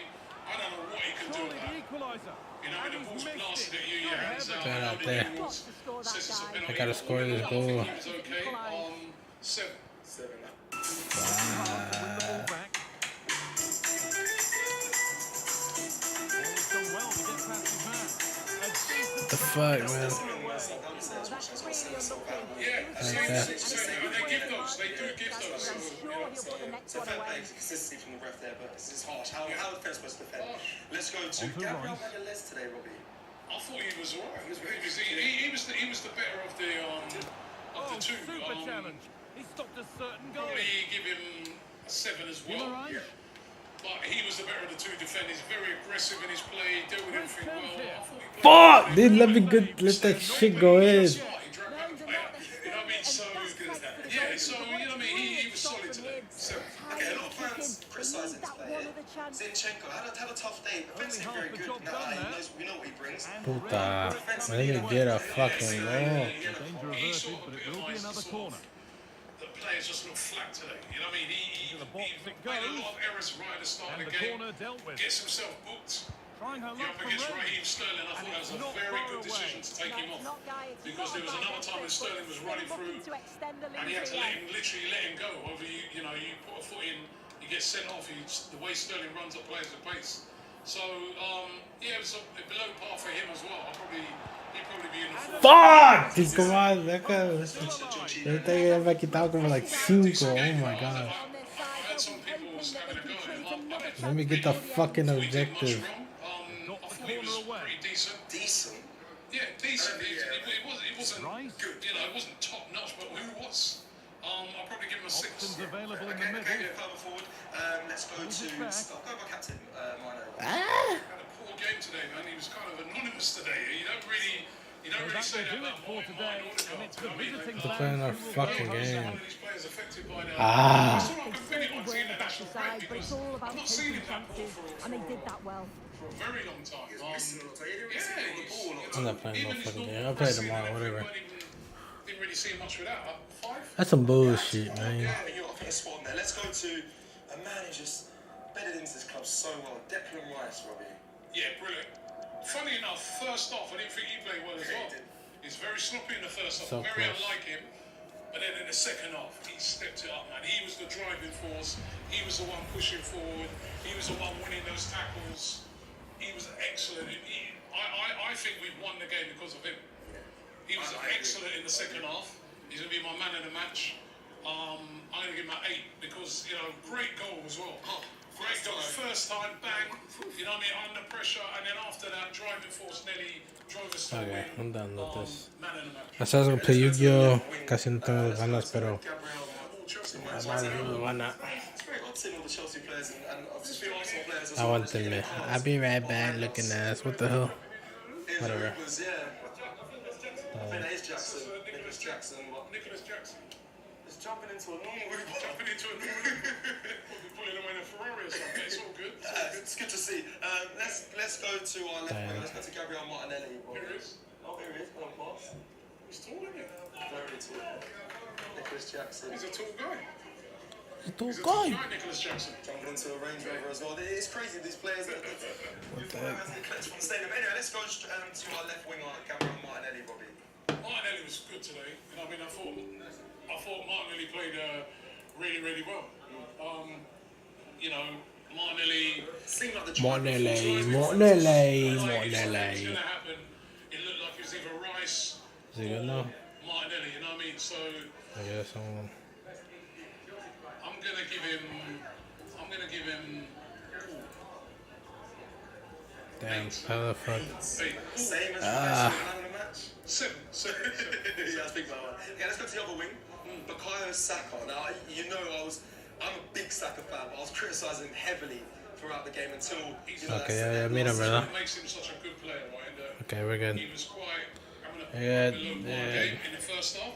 I thought he picked it up in the second half. There was one time he put a cross into the box. There was nearly someone on the end of it. Started to really step it up. The campaign. Got the assist. Duelist Kingdom. I don't know if I can do this shit. It's I weird, don't isn't it? even. Because he On the whole performance, he I was never done this. Yeah. Just like I said. Your best players in Ah, the okay. game. judge you on this one. All right. 7. Because I mean that assist, that's It's big. gonna tell me That everything. is, and it was a great bit of play to create it. That's big. 7. Wait, what? 7. Same as Martinelli, yeah? My bad. Martinelli had a better game overall than him, but Good to he's see come you. up with the big moment. I do not give a damn. Justified. Striker today. That was No, he Cabrera. no, he didn't kill that shit. Come on, brother. Joey Wheeler. That's funny.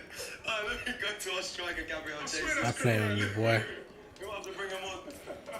Hey Mark, come here a sec. No, Come here. Yeah, you come here a sec. Yeah, you come here. Smart. You done well against Saka today, man. I was saying, I saw you as Mark Cucurella. Yes. Everyone's been saying that. Everyone's been saying that. I think I look a little bit like. You look No, a bit you look like a little it, bit like. I think I look a bit better. You do. Respect, man. Big up. I played good today, you know. Yeah. Man of the match in my You eyes. kept filing Saka. No. What man of the match for you? Man of the match what? For Arsenal player or your What the fuck? Ah, shit. Arsenal player, Declan Rice. Okay, fair. You on your Okay, team, fair. I'm saying Cucurella. Done well against Saka. maybe He's shutting down. maybe no, Cole Palmer. No, Palmer of course, but I'm saying Cucurella. If it wasn't for Cucurella's defensive play today, it shut Arsenal down. But he didn't have it right till the end because No, you're right, still had you're right. this- But we've seen Arsenal play day in, day out, smooth, fluid football, liquid. But today, If you're living with severe alopecia areata, Why I the gotta be a newest dog? FDA-approved treatment is here. Now revealing Glitfulo, once daily prescription pill Like a for card, both adults just and something adolescents 12 years Why and older. that?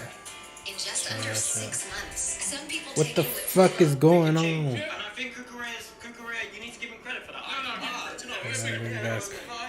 The dog. Love man. Yes. Let's go to our number 9, Gabriel Jesus will be. It's quiet today, isn't it? Didn't have a very good game at all. It was no surprise when he got taken off. Was he affected by international break, freaking travelling? dog? I don't know, he looked like it for sure. 5. Below par, or are you saying so he's Probably a average? 5. He worked hard. I wouldn't give him a below par. Completely below par because of the work rate he put in, but he didn't really have an impact on the game at all. Okay, let's run through the subs. 5 subs today. Let's start with. 5 let's go subs today. to Tommy Asu. Okay, yeah. Did I'm very okay. well when he came on. Very well. Great Axe substitution by Raider. Arteta, by the way, because he just came on That's it. and made it solid on that side. I guess I All of a got sudden, the story deck. things Sony have a deck. changed. He was solid in defence, played really, really well. Solid in defense. Well, he had a very, very good Paper. few minutes. And then se Well, he toca came on iba. for half, innit? For half time, he was excellent. Vamos a ver Let's go como to the mismo next one. first. Livened bicho it up, really, es- Cahill, without I'm gonna take your ass to jail. needing to do much, he livened it up, you know what I mean? So, Vamos, 6 for him, vamos, he didn't really have vamos, much vamos. on, but he livened it up. Eddie Nketiah? Same with him. He livened it up a bit. Could have nearly, possibly scored, you know. Yeah, it's one of the falls. It's a bit unlucky. It's a good to even get the shot off. 6 as well. 6. Kai Havertz. I'm gonna give him a 6 as well, but I thought he did well when he came on. He's holding up the ball, little knockoffs, stuff like that. Very important substitution. Change the dynamic of the game. 6. 6. And Leandro Trossard. I'm gonna give him a 7 because it's a big goal. You know what I mean? He's come on, he scored the goal. You know what I mean? He looked dangerous when he was on. And listen, man, absolute steal we got this guy for. What a player! Mudryk 88 million, right? I know he's celebrating that little fluky goal that he scored. The Chelsea fans come on, you know that was a fluke, right? But he actually, Mudryk did actually play well. But Trossard, 27 million. What a player he's been so far at Arsenal. So yeah, 7.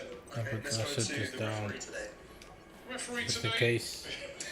I love when he does this. He just goes. I thought the referee today a bit inconsistent, wasn't he? That's the problem. You've got to be consistent. Like Consistent. he gave. Who did he give out? The first yellow card he gave to him. Oleg. Zinchenko. He gave Zinchenko the yellow card. What the fuck is that? And then What the fuck is that? Correa was doing the same thing. He didn't get one. You know what I mean? He was a bit inconsistent. Destroy monsters in the deck. Yes. Yeah. Thank you. First of all, Select up to 3. I have to select these. obviously not. What? The thing about it is that this. What the fuck? Booked Oleg straight away. He's there playing. Motherfucker. How did Cole Palmer not get booked? La concha de tu madre. Ay, hijo de puta. Hay que dejar que está. Trash. So he's like again, he's trying to. Hay que atacar porque no I hay get it, otra. right? You don't want to spoil up the Me game. hecho But I don't es- know, not every Consistency is what we yeah, want. I get it. Listen, not every foul's a yellow, right? But it was a foul, but he just seemed a bit inconsistent to me. You know what I mean? So Bro, the fucking objectives at the bottom. ¿Por qué putas sale ahí? I don't know. Ah, I'm gonna take your ass to jail. -5. Ah, and I'm gonna do this to you. Let's go to the Ya manager. tengo otro. yeah, I'm just gonna fucking attack. we haven't won, Atacando, so- atacando. But his substitutions were good. You know what I mean? And they made an impact. So let's give Mikel Arteta an 8 today. Very well done. And lastly, the fans. Why does all this shit show Fans up at the today were bottom? magnificent, you know what I mean? Sabes, Still no got sé. behind the team even when we were 2-0 down. I think, you know what I mean, there's a belief now in the fans that this team can come back, you know what I mean? I think if we were there a few seasons ago, we're 2-0 down, we're not winning this, we're not coming back, we're dead. But there's a belief in the team and there's a belief in the fans. No, that they we need to take out will come Exodia back too and, long. I'm gonna fans lose today were this at the magnificent, story. man, so 10. And I think I'm right there. I think the belief now, we're back, especially after coming The back fuck from is 2-0 that? down. That is it for the player ratings. Like I mentioned at the start of this video, you can do your player ratings on AFC Plus app. Like the video if you like the video. And I'll Bro, see you voy a again. perder con fucking cero cables deck. Peace. Should I do it? I'm not, you know, that ese dolor de cabeza. I've done it before. I think I've done it on stream before. I don't know, man. Man, no. Otra vez, I guess. Another one. Another one. Este va a ganar, pero... What the fuck is that? Bitch, I'll take that shit down right now. Hit that you slick.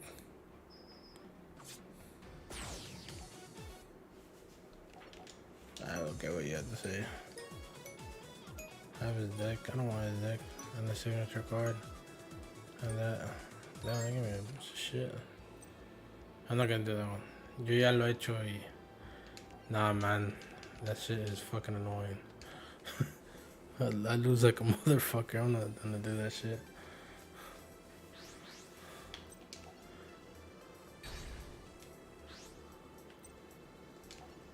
Okay, we Underwood looking at it, boy. You is a weevil. Okay, okay, alright. What can we do? Okay, let me try to figure this out. Let's ponemos la wasteland. Ponemos la waste man. Put this boy up here. Do you have a polymerization? Okay, that shit went up. Tenemos esto por cualquier mamada. Quiero sacar este vato. Attack the monster. Ah, what the fuck. Okay, now we're gonna kind of get screwed next one. Puta, me dejé libre. Not yet, no. Fuck off. Fuck off. Fuck out. Puta madre, I already knew it. Does he get attack points? Not yet. Ahorita already attack me. Not yet. Wait. Not yet. Attack me, bitch. Ahora sí. What the fuck is that? Your opponent controls it cannot attack or changes. Oh yeah. I'll take that. Fuck with me, bitch. Ah, ha ha ha ha ha. I could actually do this.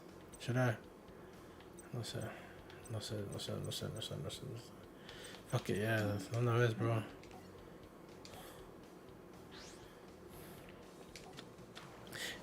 You gonna fuck around, find out. Yeah, pégale. Bitch. Alright, we good. Y ahí tengo el dragón con el cuerno por si a cualquier cuestión. He wants to do something later. Okay, Karibo, what the fuck do I need this for? A lot of attack, a lot of attack.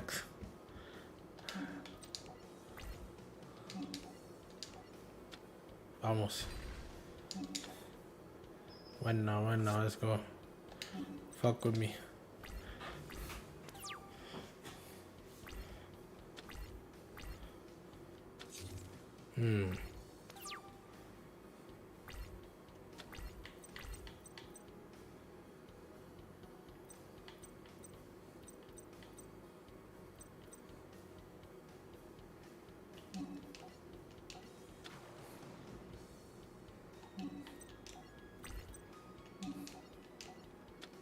Let's go, let's go, let's go.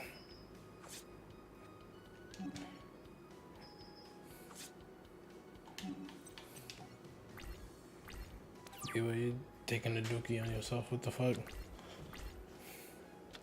Take your ass to school, boy.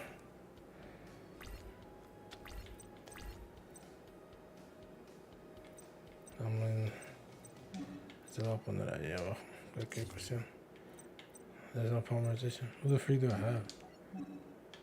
Opposite. I haven't even gotten the dude yet. Puta madre. Fruta madre. Shit. I think he... Bro, if he turns the shit around, I'm gonna be fucking pissed. I got swords are really late. Okay, good. No empieces con sus mamadas.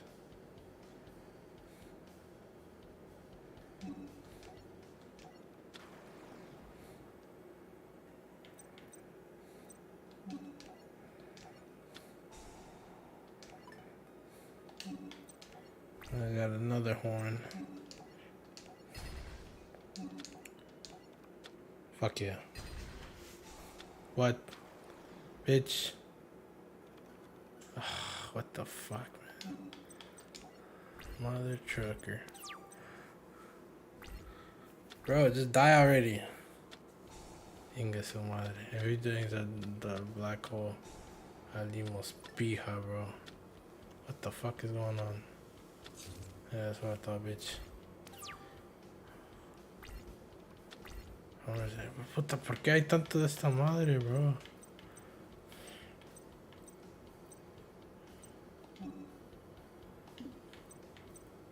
I'm gonna set this for cualquier cuestión. He wants to post some funny shit. What now?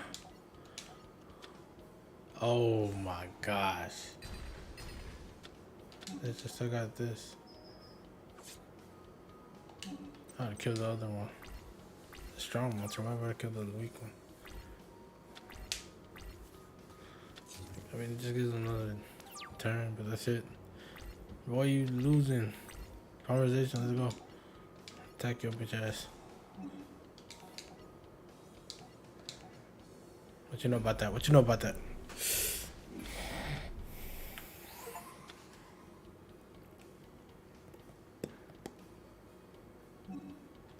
Pues atacando, of course, what do you mean?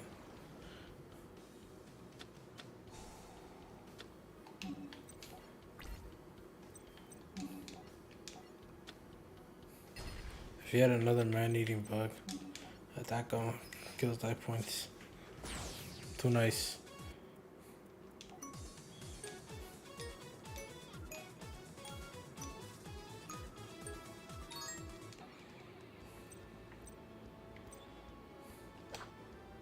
Okay, let me see if I can beat Yu-Gi-Oh with this one.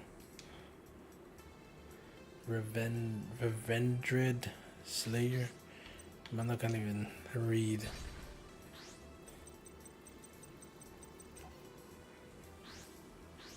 Oh shit, you can see that shit to activate Windows, puta madre.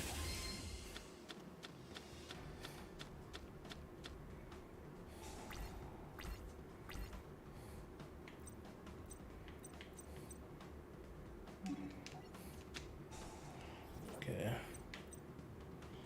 What the fuck is this? Bro, what am I supposed to do with this shit?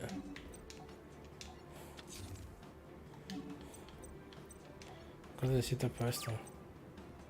Gonna be normal service. Virtual reading. Wait, what else the reading?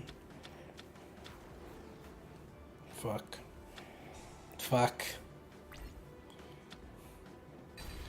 Te estamos perdiendo. Fuck, man. Wait, what is this? Retributing Petty Moth on the 4th of your turns after Petty Moth has been equipped with Coco Evolution. What the hell does that mean? Can that be normal summon? It must be from your hand by Judy. What the fuck? These cards are useless. What the fuck do I need that? Oh my god. So I can't even use them. ¿Y esto cuánto te da? 300. 300. Whoa, fuck. ¿Y esto cuánto te da? Into beast 200. I'm fucked. ¿Cuánto es? 1400. Más 300, 1700. That ain't shit.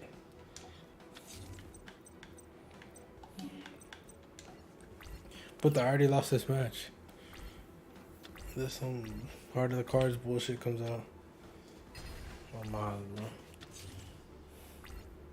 Why the fuck do I have these cards if I can't even play them?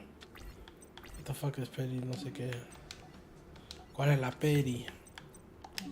Bro, I'm gonna get my ass handed to me.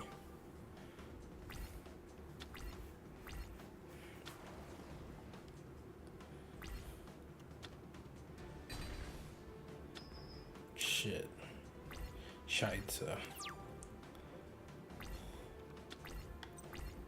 1200. Fuck. ¿Este cuánto tenía? 1100.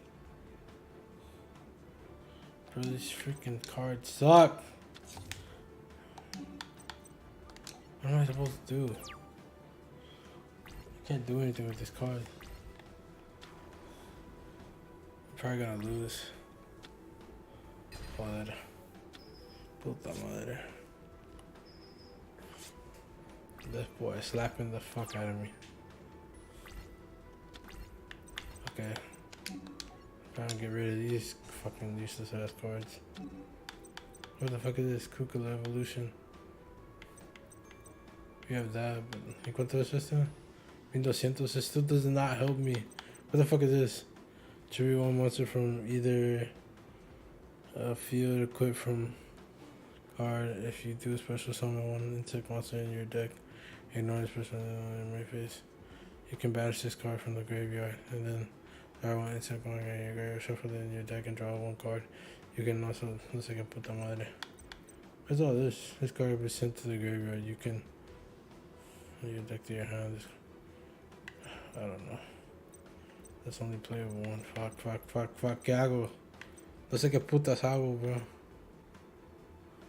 Okay, I'll do this. Yeah. Oh shit, what do I do?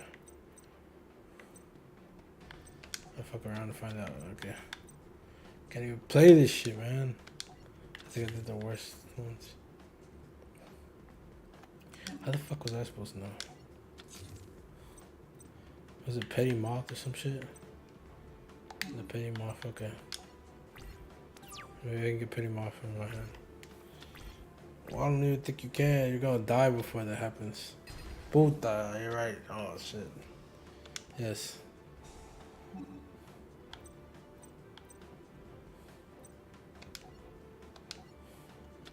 Is that Petty Moth?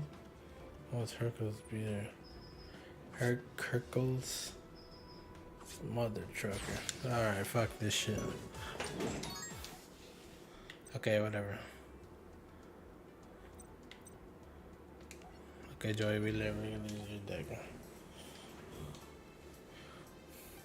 Tell him that. I'm not fucking loose. Ya son, puta, son las 4.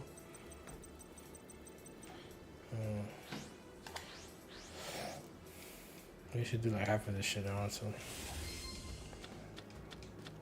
Oh, let's go. This is decent. Aunque no me saque con una jalada. Look at this. Yes. What the fuck is this?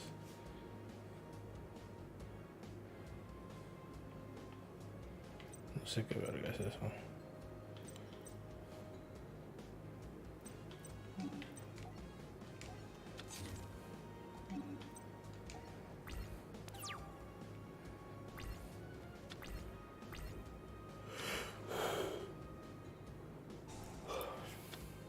What the fuck?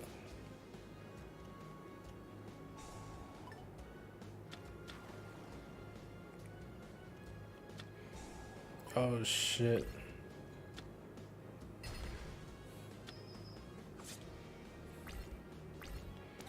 Oh damn. Polarization.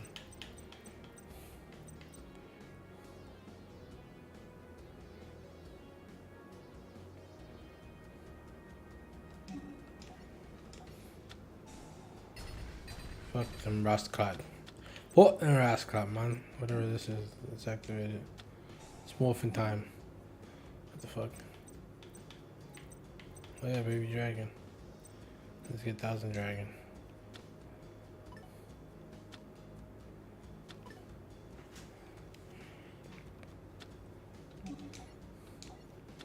Dude, at least on 180. Fuck with me, fuck with me. Fuck with me, girl. Unless you can do some bullshit. I already took out the fucking 1000 dragon.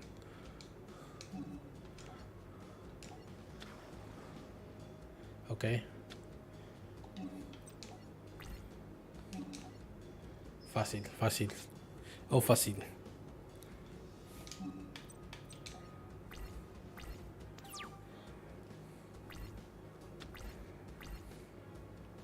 That's what that bitch. That's what that bitch. What the fuck is this? Damn, why is it so strong? That's a strong card. Oh, let's fucking go.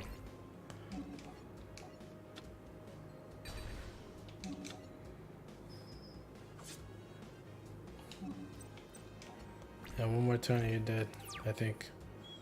Como 1.5. No, pues si tenemos otra carta, decimos. Ah, shit. Ojalá eso no sea algo feo. No, es que pierdo.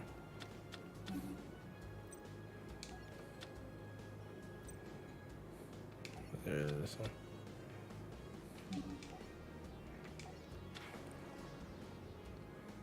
I think maybe you should have kept that one in your hand.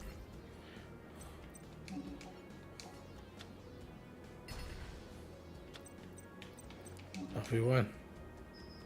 I think. Hell yeah, hell yeah. That's too fucking easy. That's way too easy.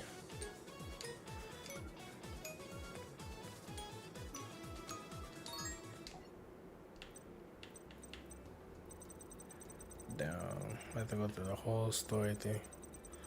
I've done it before, pero es un chingo. I guess I'll do the repeat ya cuando.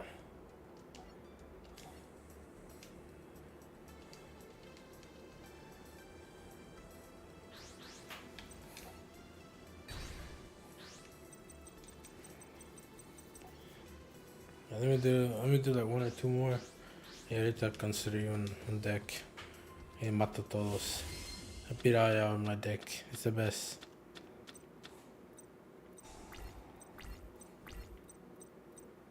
This is Yugi deck? What the hell?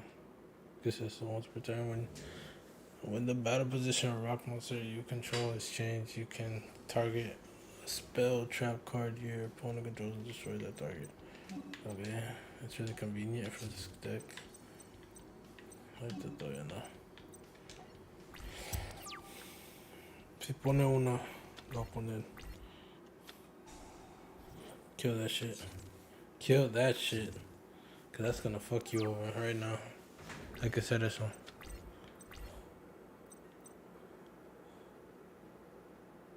Oh, this is a fucking.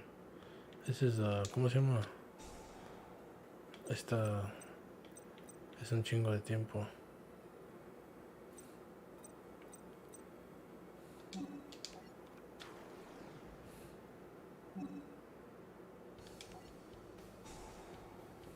Kill that shit.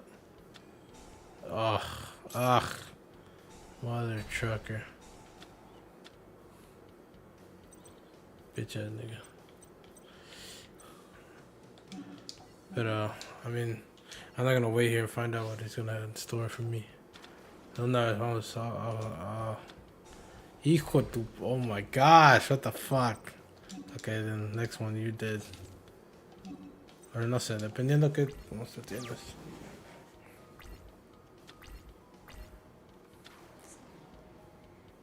Ah, shit. Yeah, fuck you, little fish. Bitch.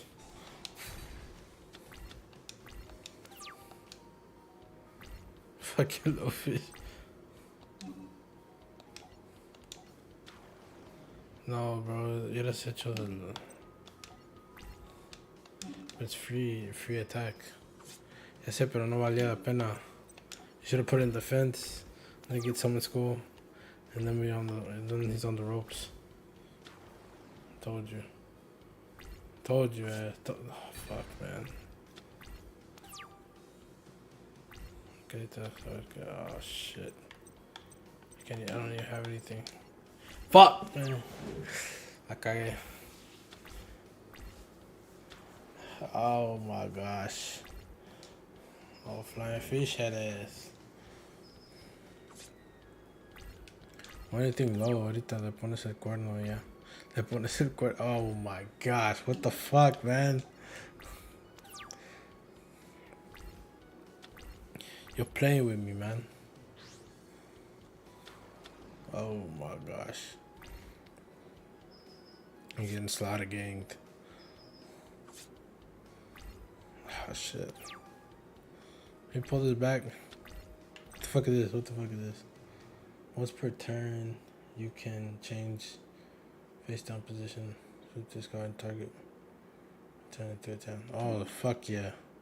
That's that fucking dragon thing.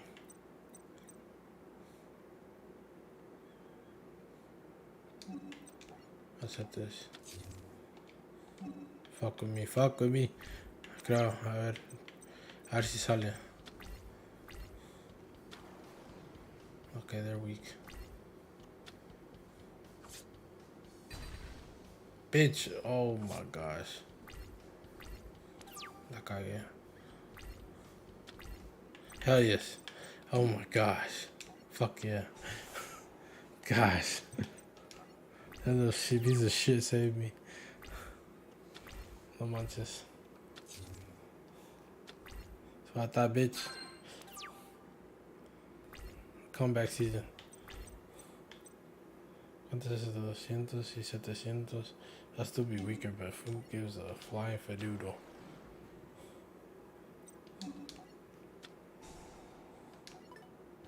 Attack that fucking jellyfish. What you doing now, bitch? You up on bitch? Comeback season, comeback season, comeback season, comeback season. Oh shit, oh shit.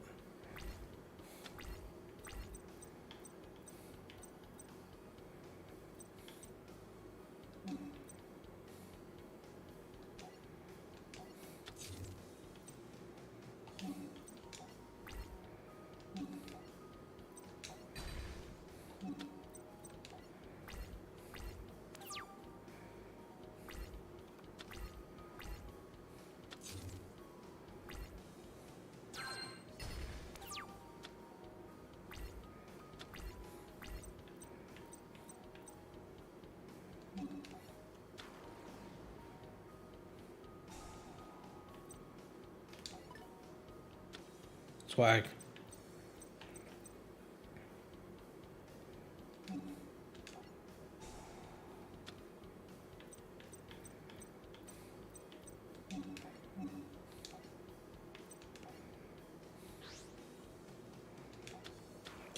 Okay. Comeback season.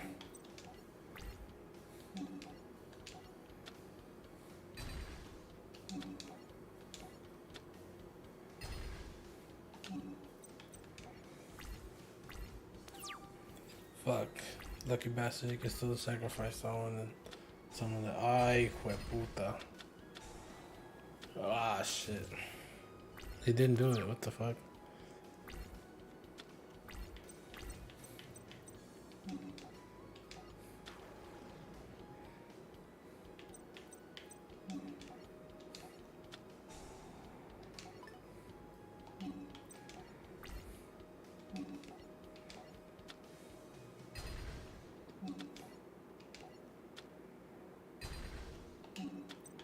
They got nothing. Let's go. Comeback season. Comeback season. Let's go. Yeah, turn this bitch around. Look at that. Fucking swords are revealing light. Ah! Wow, subimos. Come on. You can fucking beat this shit. Fuck. I way. That shit almost fucking took all my shit. Okay, let's go.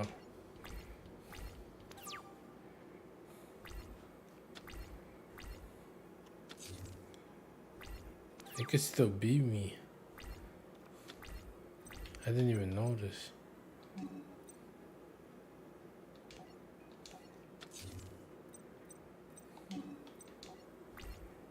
Yeah, no more playtime pizza. Yeah, let's do. What? Oh, he's 22. Bro, you're gonna lose for being stupid. A la bestia. I would've won by now, bro. Oh my gosh. I'm on the ropes. I really am because... Si tiene uno... Oh, shit. Ah, pendejo. Okay.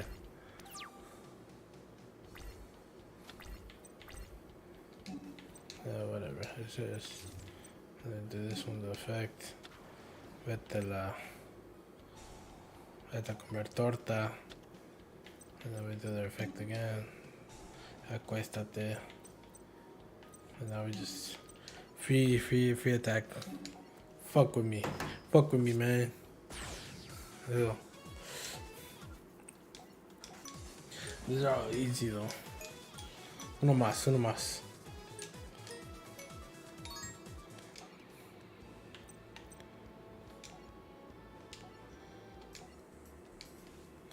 What the freak is that? Red eyes arch friend. No sé qué.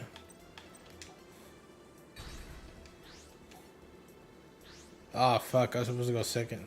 La cagué. I want to go first. Sorry.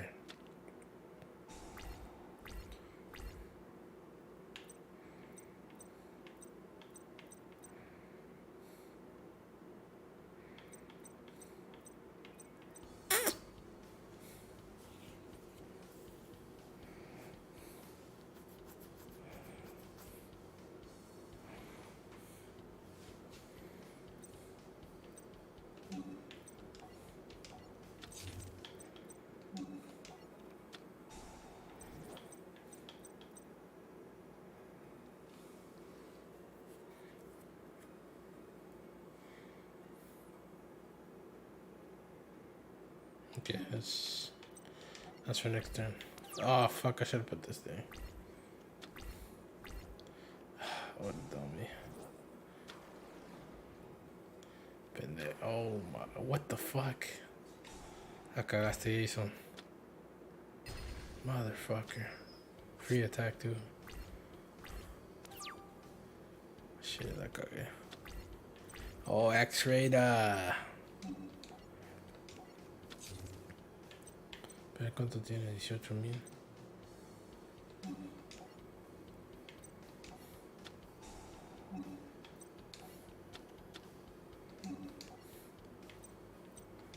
But doesn't it go up? Hell yeah, fuck yeah. This is attack. Oh, they don't have attacks. He has attack. What's this? You special summon. Oh, heartbroken. He's the one with the fucking stupid effect. Fuck with me, bitch. Okay. What the fuck is that? Oh shit. Oh, okay.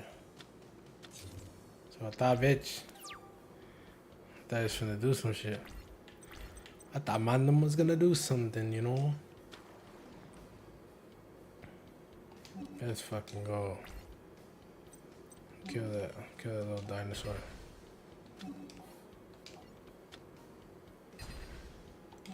Next turn, I'm coming for your life points.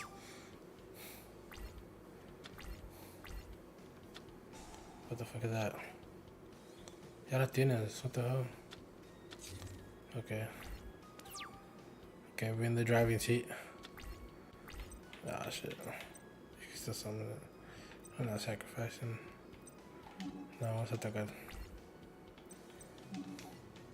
Cigarro otra, maybe. Let's go. Stop playing with me.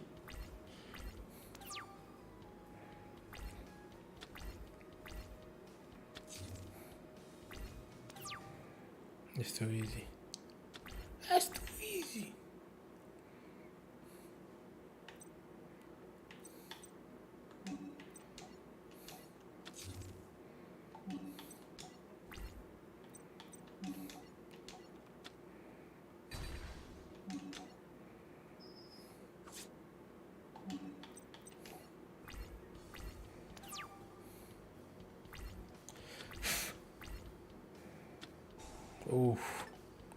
Oof.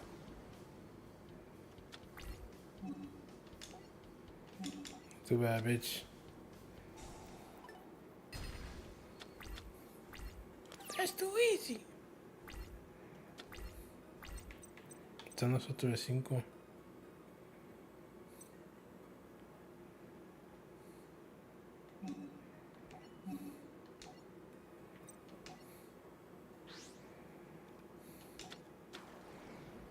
Does it even become stronger? Oh, lava battle guard. I don't have a lava battle. Where the hell is lava battle guard? That's too easy. That's too easy.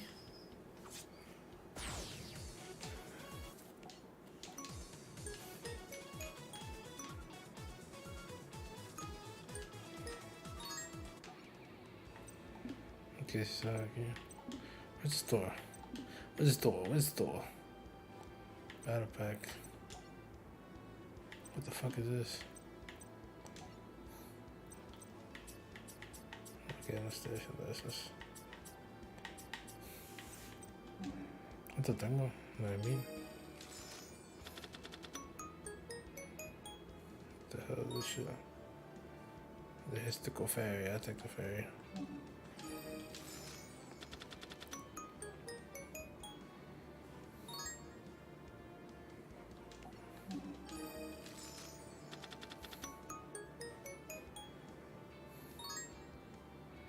Oh, let's go. That's a good card.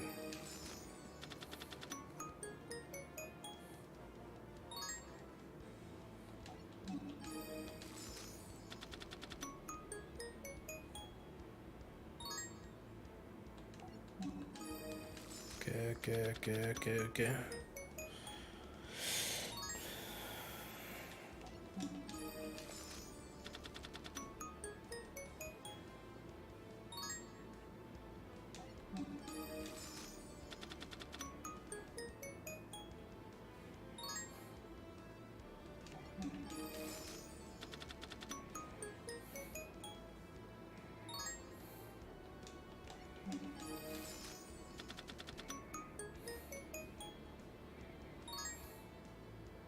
The fuck is that?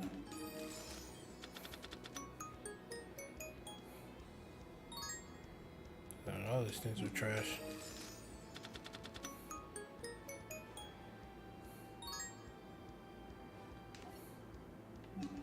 Okay, that's one from here. Ya vamos a darle con otro.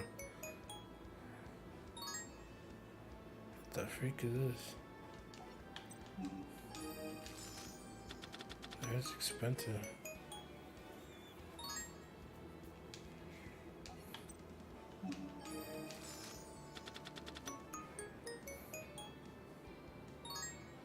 Bunch of zombie cards.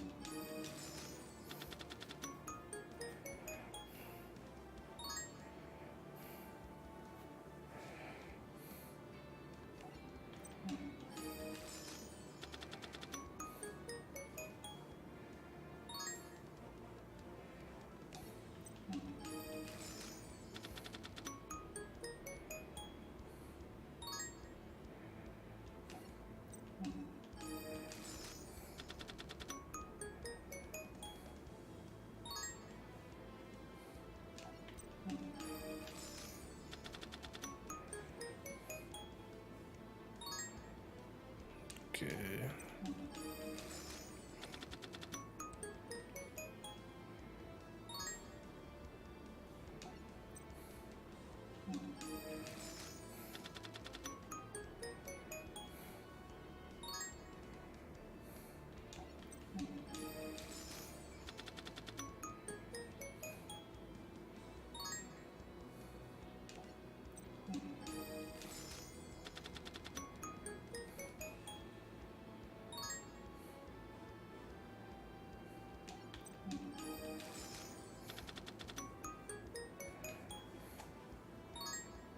They got all the toon ones. Okay, let me just do all these.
Okay. What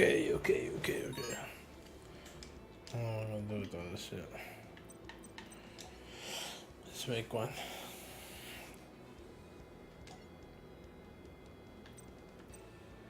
Those are good. I think that's decent. That's good. The heck? This is está bueno. That's good. I don't know about this. You can target and face a monster your opponent controls. That's pretty decent.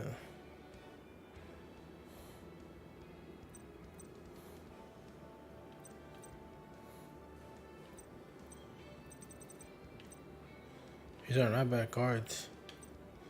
For a starter deck, it's pretty good. Why not use this? What the fuck? Shit, I'm gonna use this.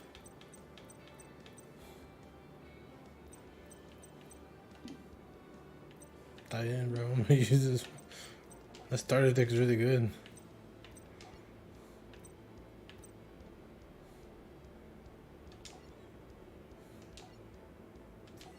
Ah, fuck, I used the story. Ah, damn.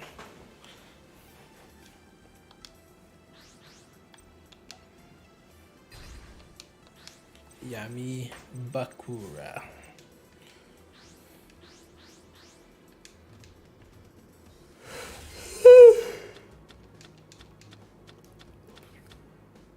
What the fuck is this?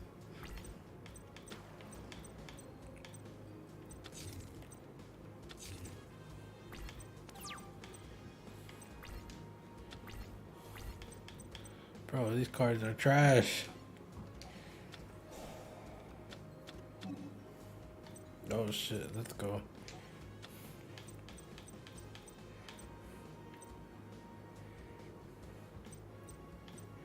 Is the lowest on here?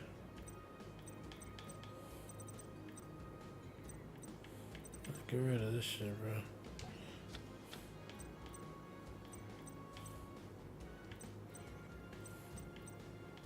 Put this on that bitch.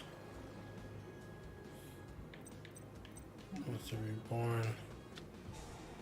Give me the Dark Edition. Ojalá no tenga una madre ahí. Uf. Alright, let's battle.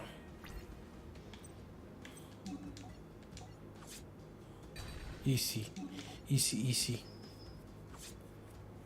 Okay, let's go.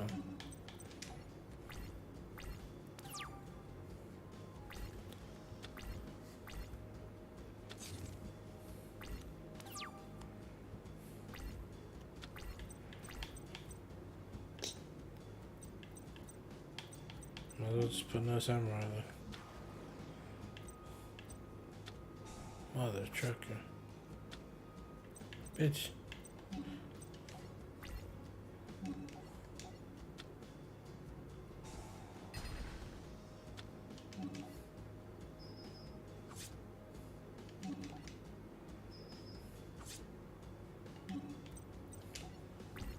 Easy.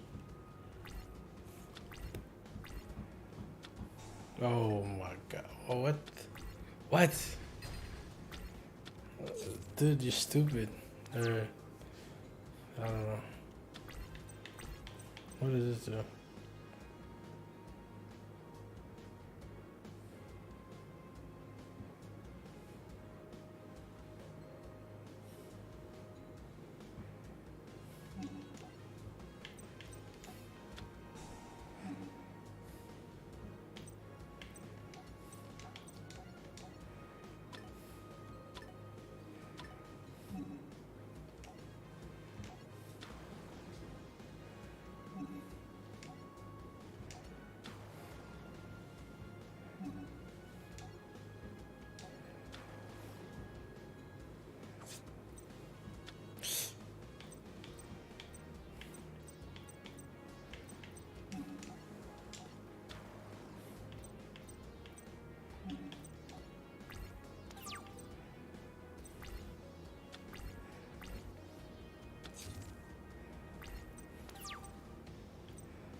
Oh fuck yes.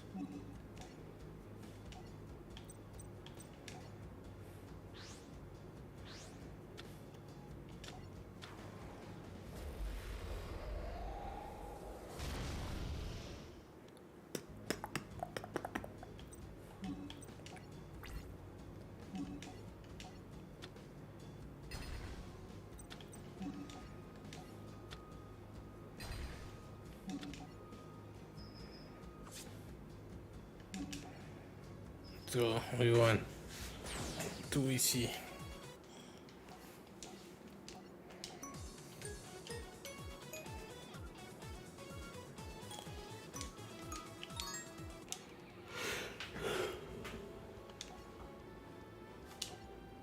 Here's the starter deck. Sounds actually pretty decent.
Fight that bitch. Oh shit. Oh shit. OT, OT. And that gets us up when you go OT, apre, to make it back in one piece. Apre, apre.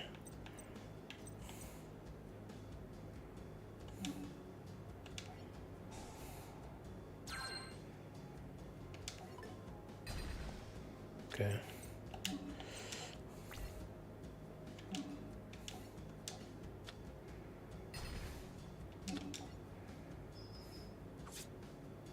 Swag. Okay, está bien, vamos bien, vamos bien.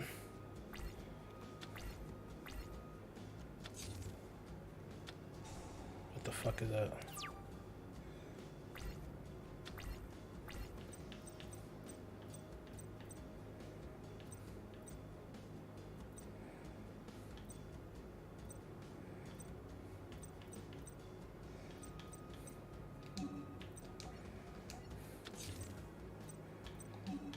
Well, let's see what happens. Motherfucker. Ah, shit. Okay, ahorita, next turn. You're not losing, Jason. What the fuck are you worried for? Puta madre. What the fuck is that? Yes. What the fuck is this?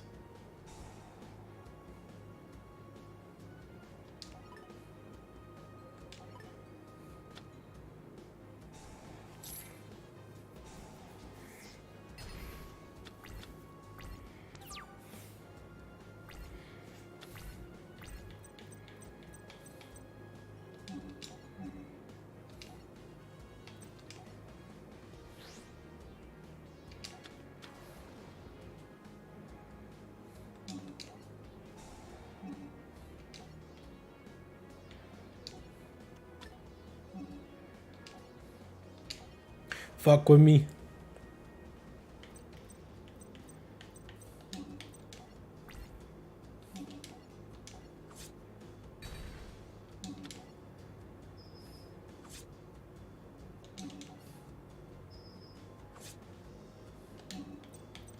Too easy, too easy.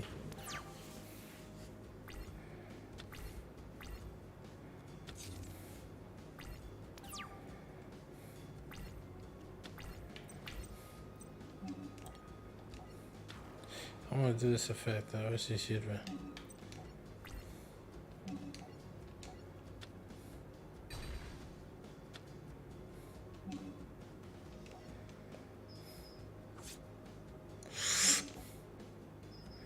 Too easy. Dude, this starter deck is dope.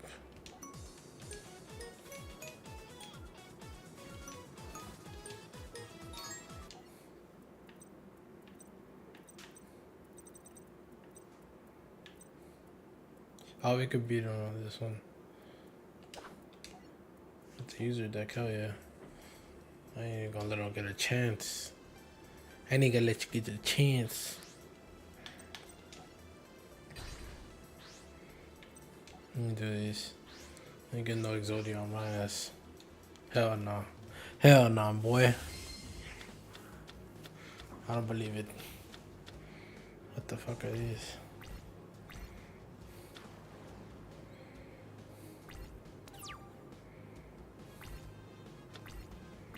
Okay. No, set it. Later on.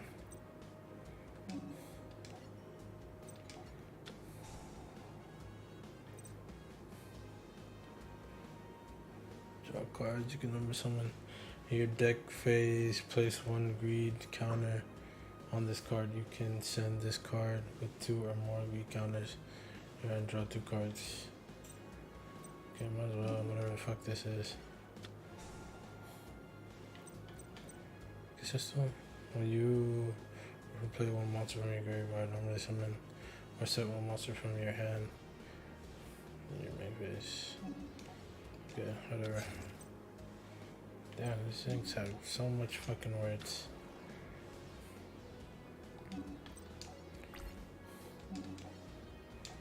Doesn't matter, I know what he's doing. Fuck.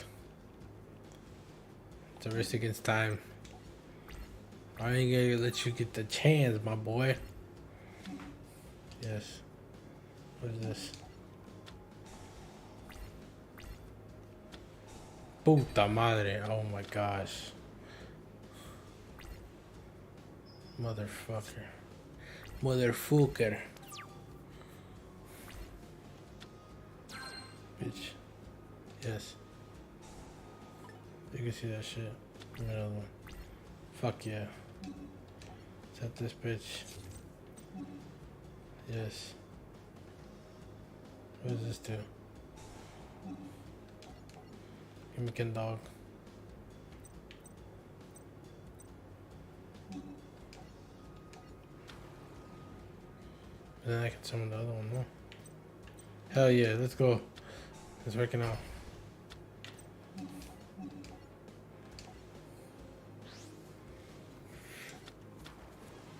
You're doing plays on plays on plays. What the fuck happens here? Look at those 2 answers. You can special summon this card from your hand. Once returned, you can. Yeah.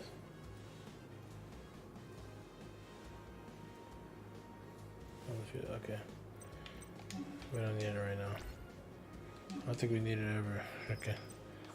He's trying to get Exodia. We don't need that effect. I thought the call. Oh no. Yes, I guess. I don't know. Lemon Dragon. Because I do not want this thing telling me every 2 seconds. Motherfucker, bro. He bought his ass time. Yes. Can I do that thing again? What's this?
Oh, fuck. Bitch ass. Oh my gosh.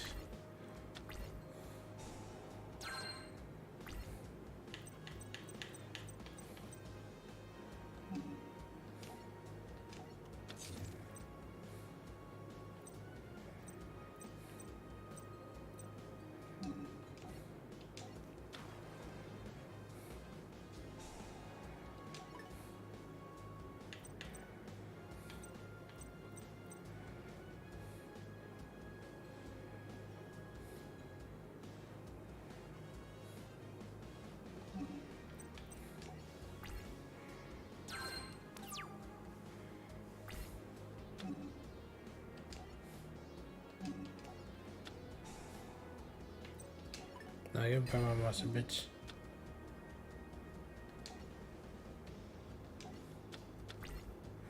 Not keeping my shit.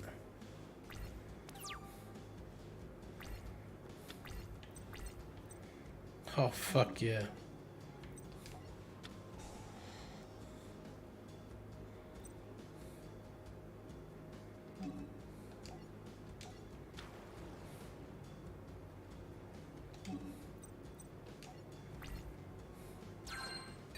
Alright, let's go.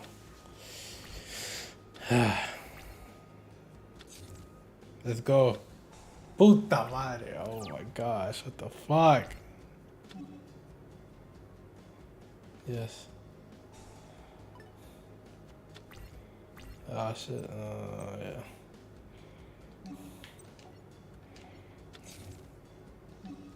That's if anything goes wrong, but puta. Ah shit.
I'm basically screwed right now.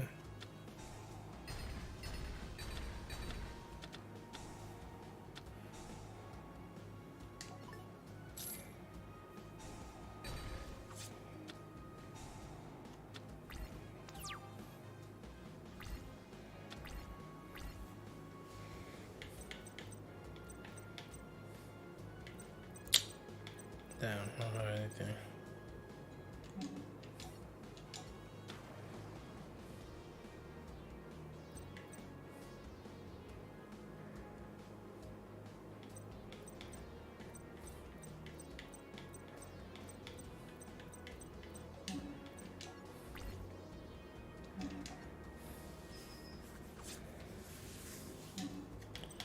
Ah, fuck.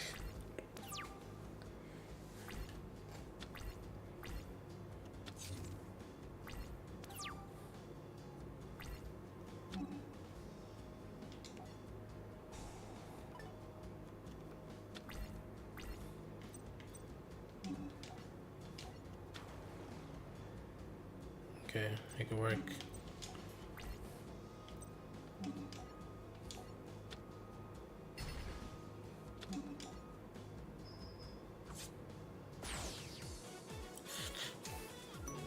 Yeah, that's kind of hard.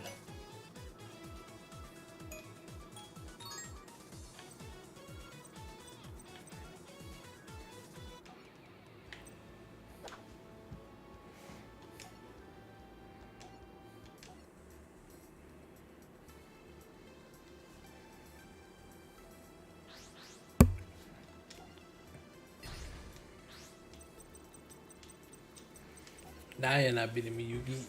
That's my deck. My deck's too strong.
Oh,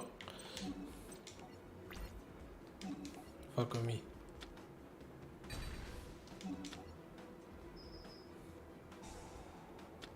Like a bastard.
Too easy. Too easy.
Chill.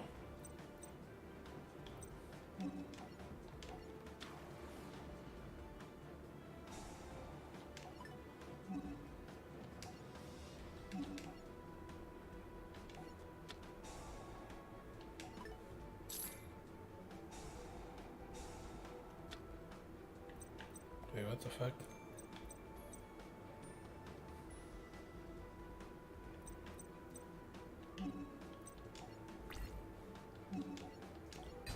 Ay, dame. I don't know.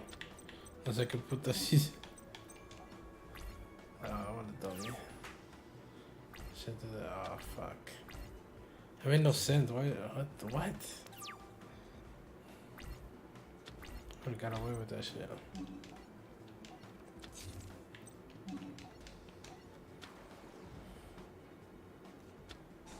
Oh, fuck. Hijo de tu.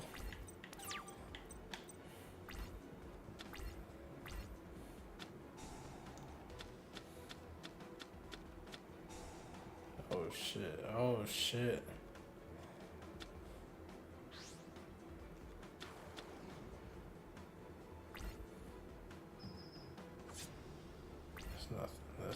That's nothing I can't fucking beat. That's nothing.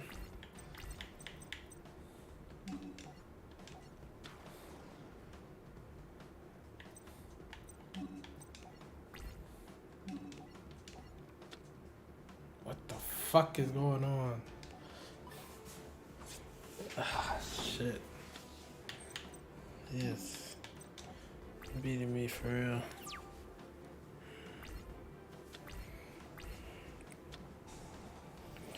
What the fuck, bro? He ain't playing no more. What the hell's going on? Fuck your ass clap fucking shit. Fuck out of here with that bullshit. Start get some fucking points on the board.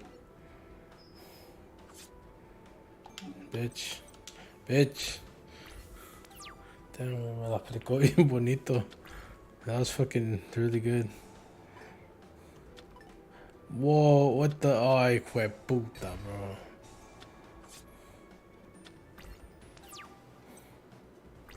Mother trucker. Bitch, he's back. Fuck with me again, Joey.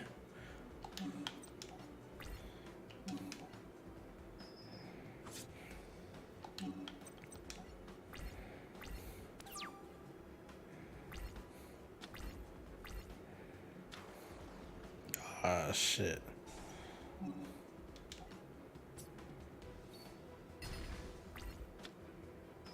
Mother trucker.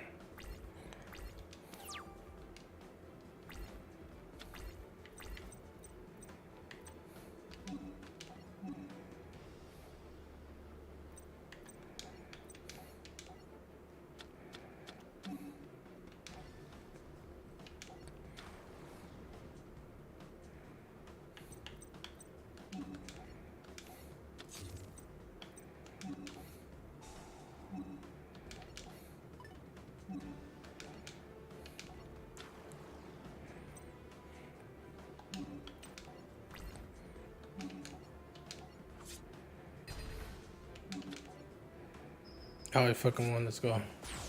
Stop playing me, Joey. Use a little boy.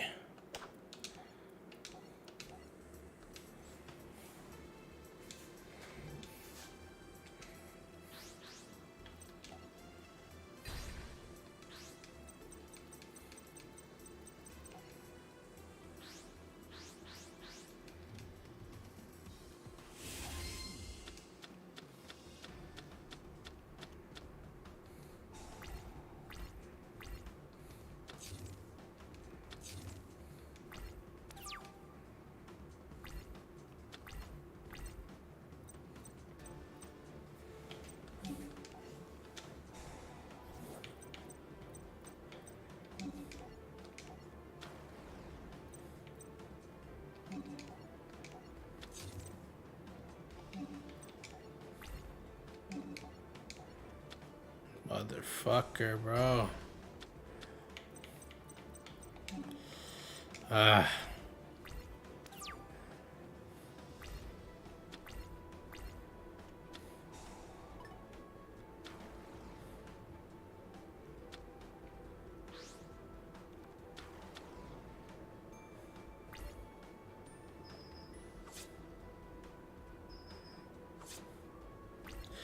Te me lo explico bien bonito.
Oh my gosh, that's a stupid card, bro.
He's just flexing that you can do that.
It's too damn easy.